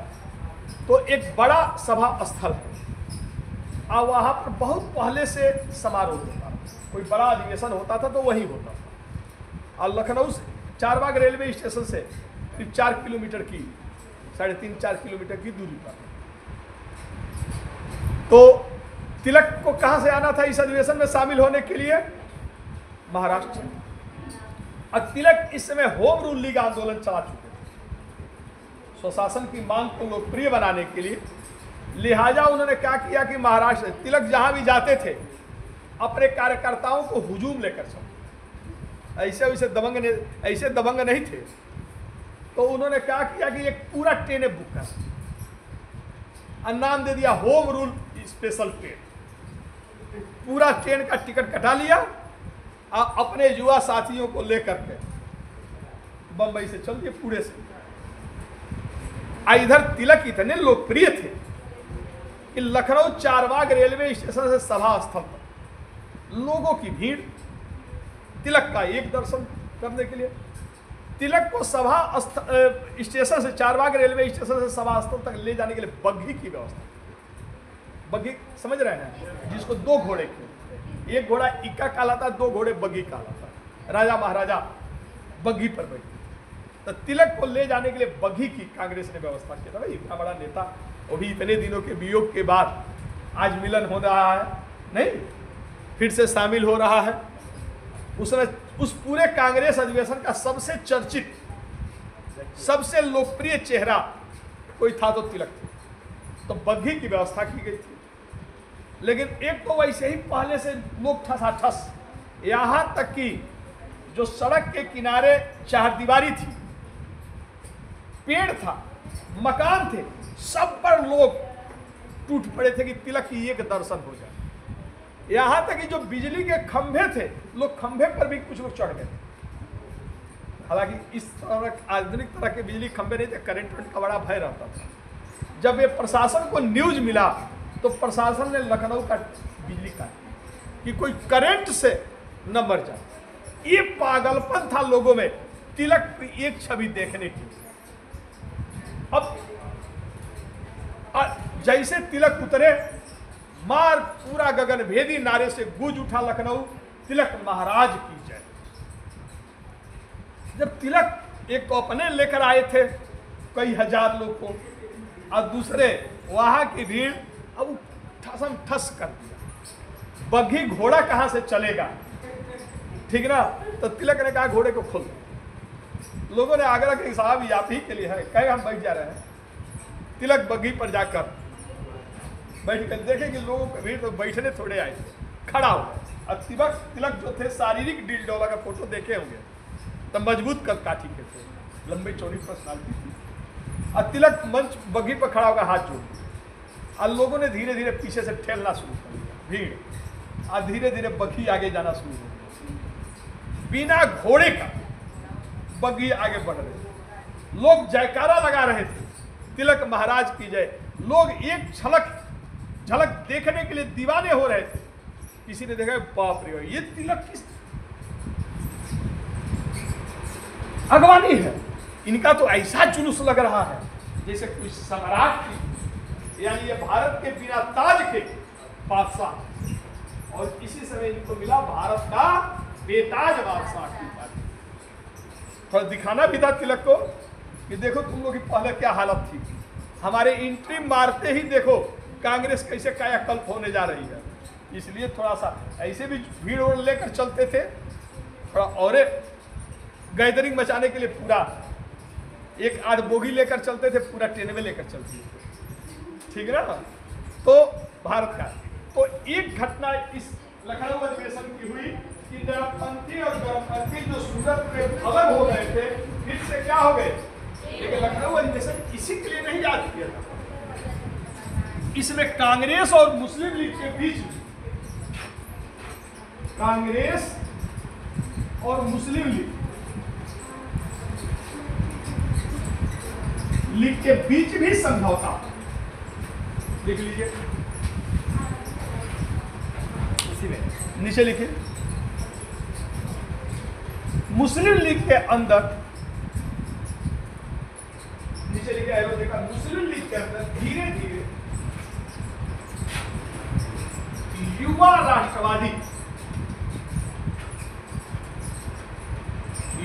राष्ट्रवादी मुस्लिम शामिल होते जा रहे हैं।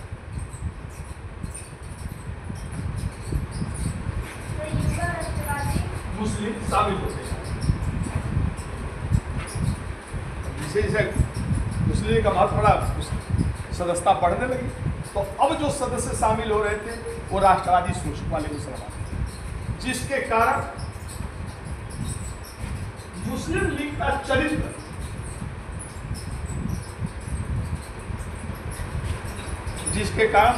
का चरित्र सांप्रदायिक से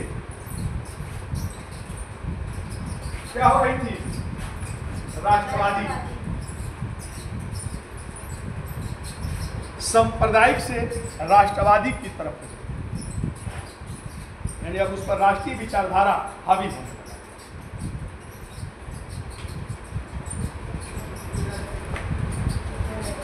और वह कांग्रेस के करीब आ गए, और वह कांग्रेस की करीब आ गए।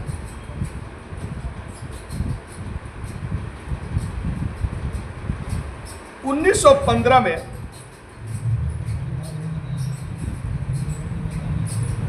मुस्लिम लीग का मुंबई में अधिवेशन हुआ।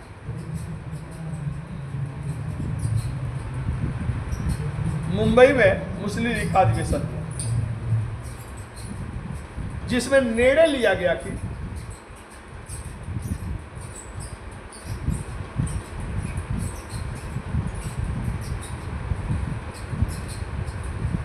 मुस्लिम लीग और कांग्रेस का अगला अधिवेशन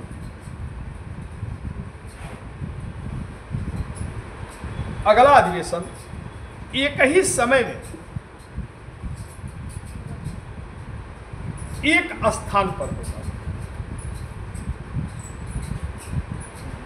समय में एक स्थान पर होगा। अगला अधिवेशन एक ही समय में एक स्थान पर होगा। तो मुस्लिम लीग और कांग्रेस अब धीरे धीरे करीब है, क्योंकि दोनों अब राष्ट्रवादी विचारधारा, दोनों स्वराज स्वशासन चाहते थे। तो ये होगा कि दोनों का अलग अलग क्यों, एक जगह हो, एक तरह का हम लोग प्रस्ताव सरकार के समक्ष प्रस्तुत करें। परिणाम 1916 का जो लखनऊ अधिवेशन था, यह कांग्रेस और मुस्लिम लीग दोनों का, हालांकि दोनों का अधिवेशन अलग अलग हुआ, लेकिन पहले कांग्रेस का अधिवेशन हो जाता था, उसके बाद से मुस्लिम लीग की बैठक होती थी। मुस्लिम लीग का यानी दोनों का अस्तित्व तो अलग अलग था, लेकिन अब विचारधारा दोनों की क्या हो रही थी, एक। लिखिए, मुस्लिम लीग के तरफ से इस समय महत्वपूर्ण भूमिका जिन्ना निभा रहे। अब जिन्ना का धीरे धीरे मुस्लिम लीग में पकड़ मजबूत हुई, जिन्ना लिया, मोहम्मद अली जिन्ना निभा रहे। तो कांग्रेस के तरफ से तिलक, तिलक कांग्रेस में शामिल हुआ, हावी हो गया, और कांग्रेस के तरफ से तिलक। मुस्लिम लीग के तरफ से मुख्य भूमिका जिन्ना निभा रहे थे, और कांग्रेस के तरफ से तिलक। दोनों दलों ने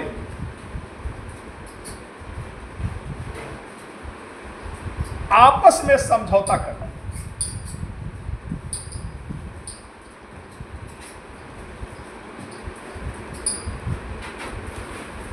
आपस में समझौता करना और निर्णय लिया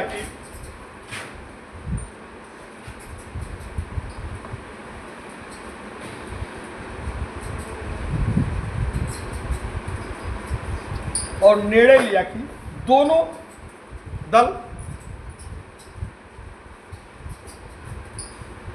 राष्ट्रीय मुद्दों को साथ साथ उठाएंगे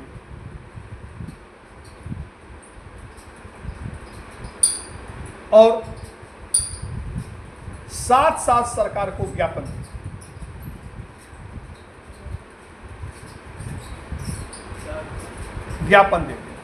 सरकार को जब कोई अधिवेशन होता तो सरकार से मांग होती थी, डिमांड होती कि ये आप करें, तो वो ज्ञापन जो होगा 7 साल। इस समझौते को लखनऊ समझौता या लखनऊ पैक्ट के नाम से जाना जाता है। इसको लखनऊ समझौता या लखनऊ पैक्ट कहा जाता है।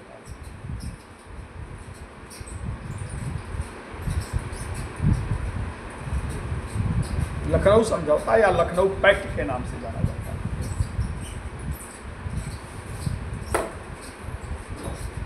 दोनों दलों ने मिलकर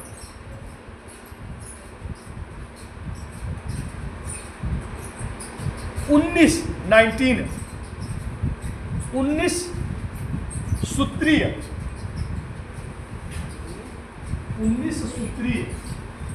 ज्ञापन सरकार को 19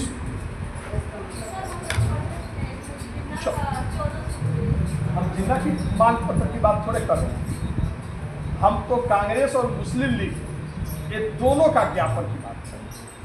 जब नेहरू रिपोर्ट आया था तो नेहरू रिपोर्ट जो 1927-28 में उसमें जिन्ना कांग्रेस से अलग हुए और अलग से अपना 14 सूत्री मांग पत्र। हम यहाँ पर अभी क्या हो रहा है, ये समझौते की बात हो रही है, तो ये दोनों यहाँ पर 19 सूत्रीय ज्ञापन सरकार को दिया, जिसमें वो भी आएगा 14। जब साइमन कमीशन पढ़ाएंगे तो वहाँ पर आएगा लखनऊ नेहरू रिपोर्ट और उसके बाद जिन्ना का अलग से 14 मांग, तो वो अलग मैटर है। यहाँ पर दोनों के बीच मेल मिलाप हुआ है। ये दोनों ने अब निर्णय लिया कि यही 19 मांग हम लोग सरकार के समक्ष रखेंगे, जिसको 19 सूत्रीय ज्ञापन था। तो क्या लिखे हैं, 19 सूत्रीय ज्ञापन सरकार के समक्ष, मतलब 19 बातें कि ये हमारे ये 19 डिमांड है। तो क्या लिखे हैं, प्रस्तुत, ठीक ना, जिसमें यथाशीघ्र हाँ जल्दी यथाशीघ्र देश को स्वशासन देने, 1906 में ही मांग की गई थी ना स्वशासन की, यथाशीघ्र देश को स्वशासन देने, प्रांतीय विधानसभाओं का विस्तार करने, प्रांतीय विधानसभा में ज्यादा लोग चुने जाते, प्रांतीय सभाओं का विस्तार करने, सभाओं का, प्रांतीय विधानसभा सभा लिखेंगे कहीं कंफ्यूजन रखा जाए, प्रांतीय विधानसभाओं का विस्तार करने, वायसराय की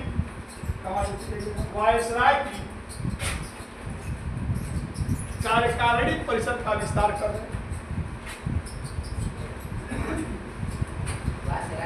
की कार्यकारिणी परिषद का विस्तार करने,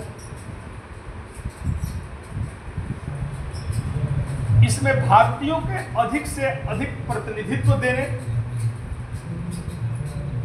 इसमें भारतीयों को अधिक से अधिक प्रतिनिधित्व देने आदि मांगे थी। समझ आया कि नहीं, आदि मांगे थी, हाँ डिमांड आदि मांगे थी। लिखिए, कांग्रेस ने इसमें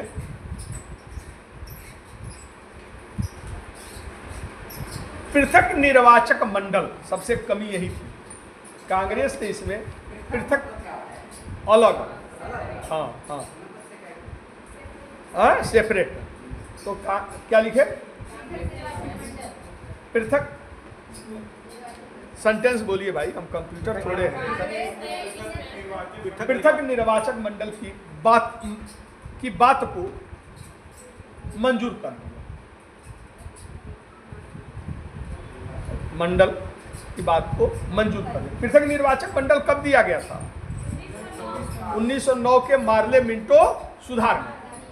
तो कांग्रेस इस मार्ले मिंटो सुधार में जो पृथक निर्वाचक मंडल के तहत मुसलमानों को सीटें आरक्षित, इसका विरोध कर रहे थे, लेकिन 1916 के लखनऊ अधिवेशन में इसको स्वीकार कर दिया। चलो भाई ये ठीक है, मंजूरी दे दिया।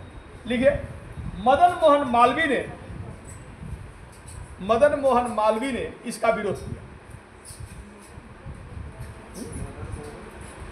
मालवीय ने इसका विरोध भी किया और कहा कि थोड़ा मालवीय जी हिंदूवादी सोच के थे, और कहा कि इस समझौते में मुसलमानों को अधिक तवज्जो दी जा रही है, मुसलमानों को अधिक तवज्जो दी जा रही है, मतलब महत्व दिया जा रहा है, मुसलमानों को अधिक तवज्जो दी जा रही है, महत्व दिया जा रहा है। किंतु जब तिलक ने इसका विरोध किया,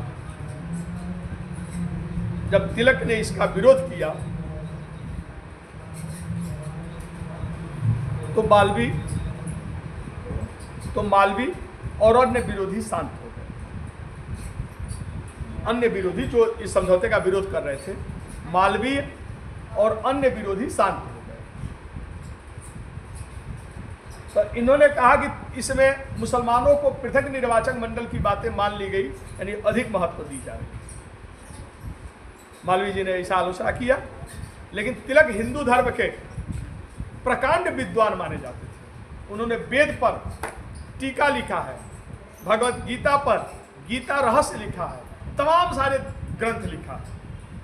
संस्कृत के और हिंदू धर्म के प्रकांड विद्वान माने जाते थे तिलक।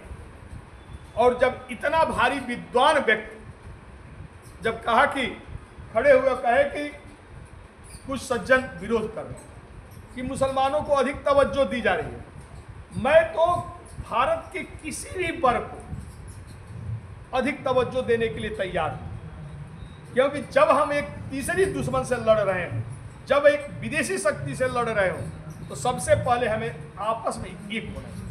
सत्ता भारत के किसी भी वर्ग को मिले, लेकिन अगर भारतीय को मिल रहा है तो मैं उसका स्वागत करूं। और जब तिलक ने ऐसी बातें कही तो मालवीय जी चुप हो गए, और कुल मिलाकर के ये समझौता, ठीक ना।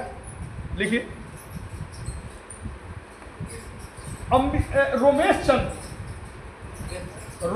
रमेश चंद्र आरसी मजूमदार, रमेश चंद्र मजूमदार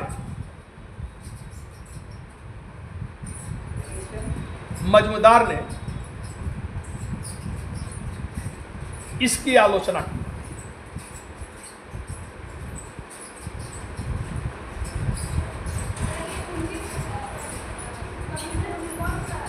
हाँ, पृथक निर्वाचक मंडल आलोचना की, इसकी आलोचना, और उन्होंने लिखा है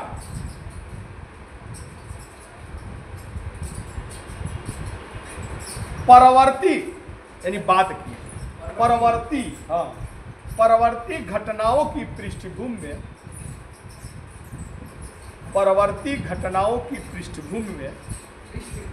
पृष्ठभूमि में परिप्रेक्ष्य में, परवर्ती घटनाओं की पृष्ठभूमि में निसंदेह रूप से, निसंदेह, सुन नहीं रहे हो क्या? निसंदेह रूप से कहा जा सकता है कि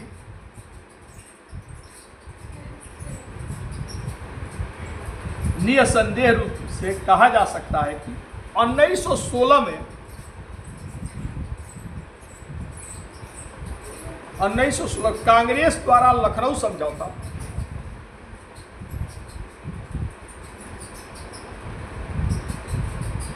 कांग्रेस द्वारा लखनऊ समझौता करने का निर्णय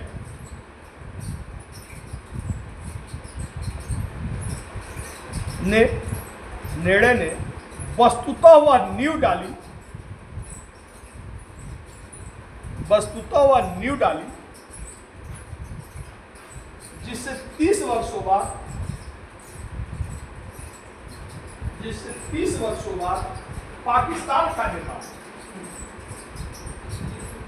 30 वर्षों बाद पाकिस्तान का निर्माण। यानी आरसी मजूमदार साहब जो थे, डॉक्टर आरसी मजूमदार, उन्होंने इस पृथक निर्वाचक मंडल की बात को मान लेना, पाकिस्तान का जन्म देना कहा।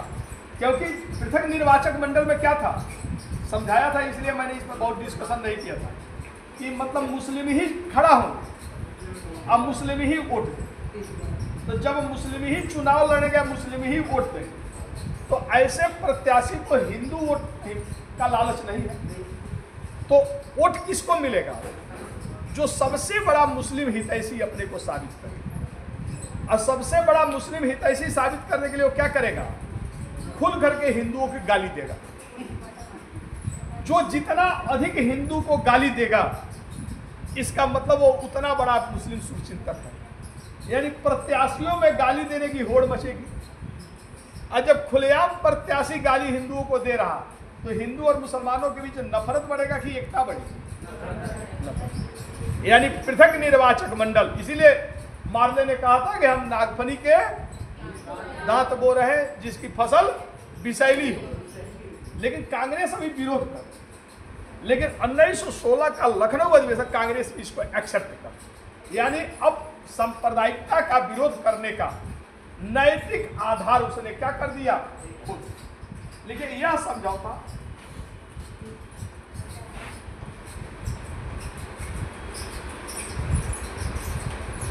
उन्नीस 1924 तक चला।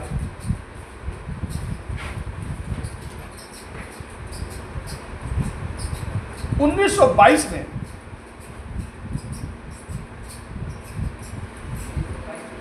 बिना मुसलमानों से 1924 तक, 1922 में लेकिन चौरी चौरा घटना के बाद, फिर लंबा हो जाएगा उत्तर। 1922 में चौरी चौरा की घटना के बाद, चौरी चौरा कांड हुआ था ना, चौरी चौरा की घटना के बाद 1922 में चौरी चौरा की घटना के बाद जब कांग्रेस ने, यानी गांधी जी का वो निर्णय था, जब कांग्रेस ने या गांधी जी ने अचानक असहयोग आंदोलन वापस ले लिया, चौरी चौरा की घटना के बाद जब कांग्रेस ने अचानक असहयोग आंदोलन वापस ले लिया, तो इससे मुसलमान नाराज थे। मुसलमान नाराज। 1900 नीचे लिखिए, 1924 में कांग्रेस का बेलगांव, हाँ 1924 में कांग्रेस का बेलगांव में अधिवेशन, वार्षिक अधिवेशन, बेलगांव में कांग्रेस का वार्षिक अधिवेशन, जिसकी अध्यक्षता किसने किया था, महात्मा गांधी, जिसकी अध्यक्षता महात्मा गांधी ने किया था। और इसमें मुस्लिम लीग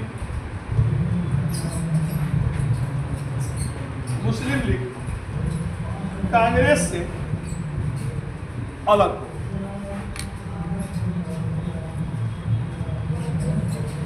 अलग हो गए। मुस्लिम लीग कांग्रेस से अलग, यानी समझौता क्या हो गया, टूट गया। लेकिन 1916 में बड़ा ऐतिहासिक, गरम पंथ नरम पंथ एक हुआ था और कांग्रेस मुस्लिम लीग, लिखे 1916 के समझौते में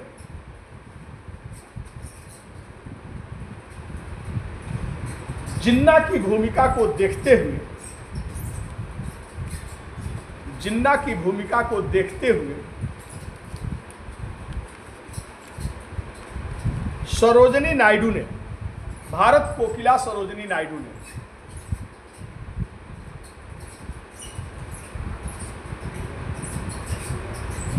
भारत कोकिला सरोजनी नायडू ने जिन्ना को हिंदू मुस्लिम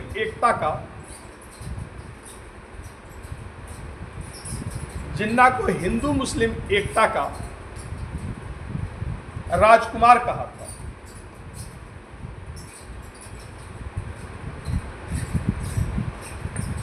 हिंदू मुस्लिम एकता का राजकुमार कहा था।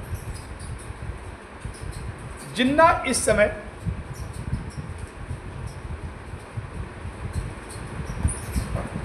राष्ट्रवादी सोच के नेता थे। इस समय राष्ट्रवादी सोच के नेता थे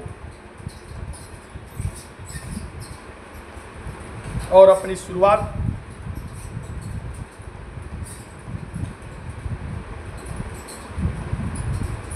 तिलक के सचिव रहकर, सेक्रेटरी रहकर, तिलक के सचिव रह करके किया था। तिलक के सचिव रह करके किया था। आगे चलकर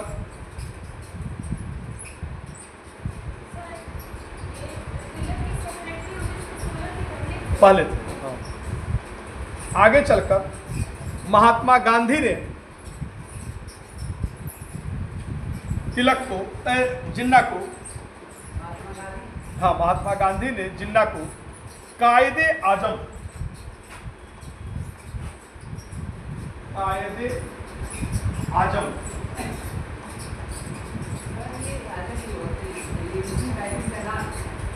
कायदे आजम महान नेता, हिंदी लिख लीजिए, ब्रैकेट में लिख लो, महान नेता की उपाधि दिया। और आज भी जिन्ना को पाकिस्तान में क्या बोला जाता है? कायदे आजम के नाम से पुकारा जाता है, ठीक ना। लेकिन कायदे आजम आगे चलकर धीरे धीरे क्या होते गए? सांप्रदायिक सोच के होते गए। और भारत का इन बंटवारा कराने में अगर सबसे बड़ी किसी की भूमिका थी, इसी मोहम्मद अली जिन्ना की, कायदे आजम। कांग्रेस चूंकि इनके खिलाफ कहीं वैचारिक संघर्ष नहीं, ये जो बात कहते थे थोड़ा बहुत मान लेते, और उसका परिणाम ये होता था, ये लोग सोचते थे कि समझा बुझा के जिन्ना को हम लोग फिर से लाते हैं। लेकिन इसका परिणाम ये हो कि जिन्ना का महत्व क्या होता गया? बढ़ता गया, और उनकी डिमांड भी बढ़ती गई और जाकर के देश के बंटवारे पर, ठीक है। तो ये हुआ लखनऊ समझौता। अब हेडिंग डाल दीजिए, क्रांतिकारी आंदोलन, बम पिस्तौल वाला, वो आप लोगों को ज्यादा अच्छा लगता। क्रांतिकारी आंदोलन। ब्रेक दे दे थोड़ी देर के लिए, चलिए 10 मिनट का ब्रेक, उसके बाद से बम पिस्तौल शुरू करेंगे। नहीं, आप लोग लाइक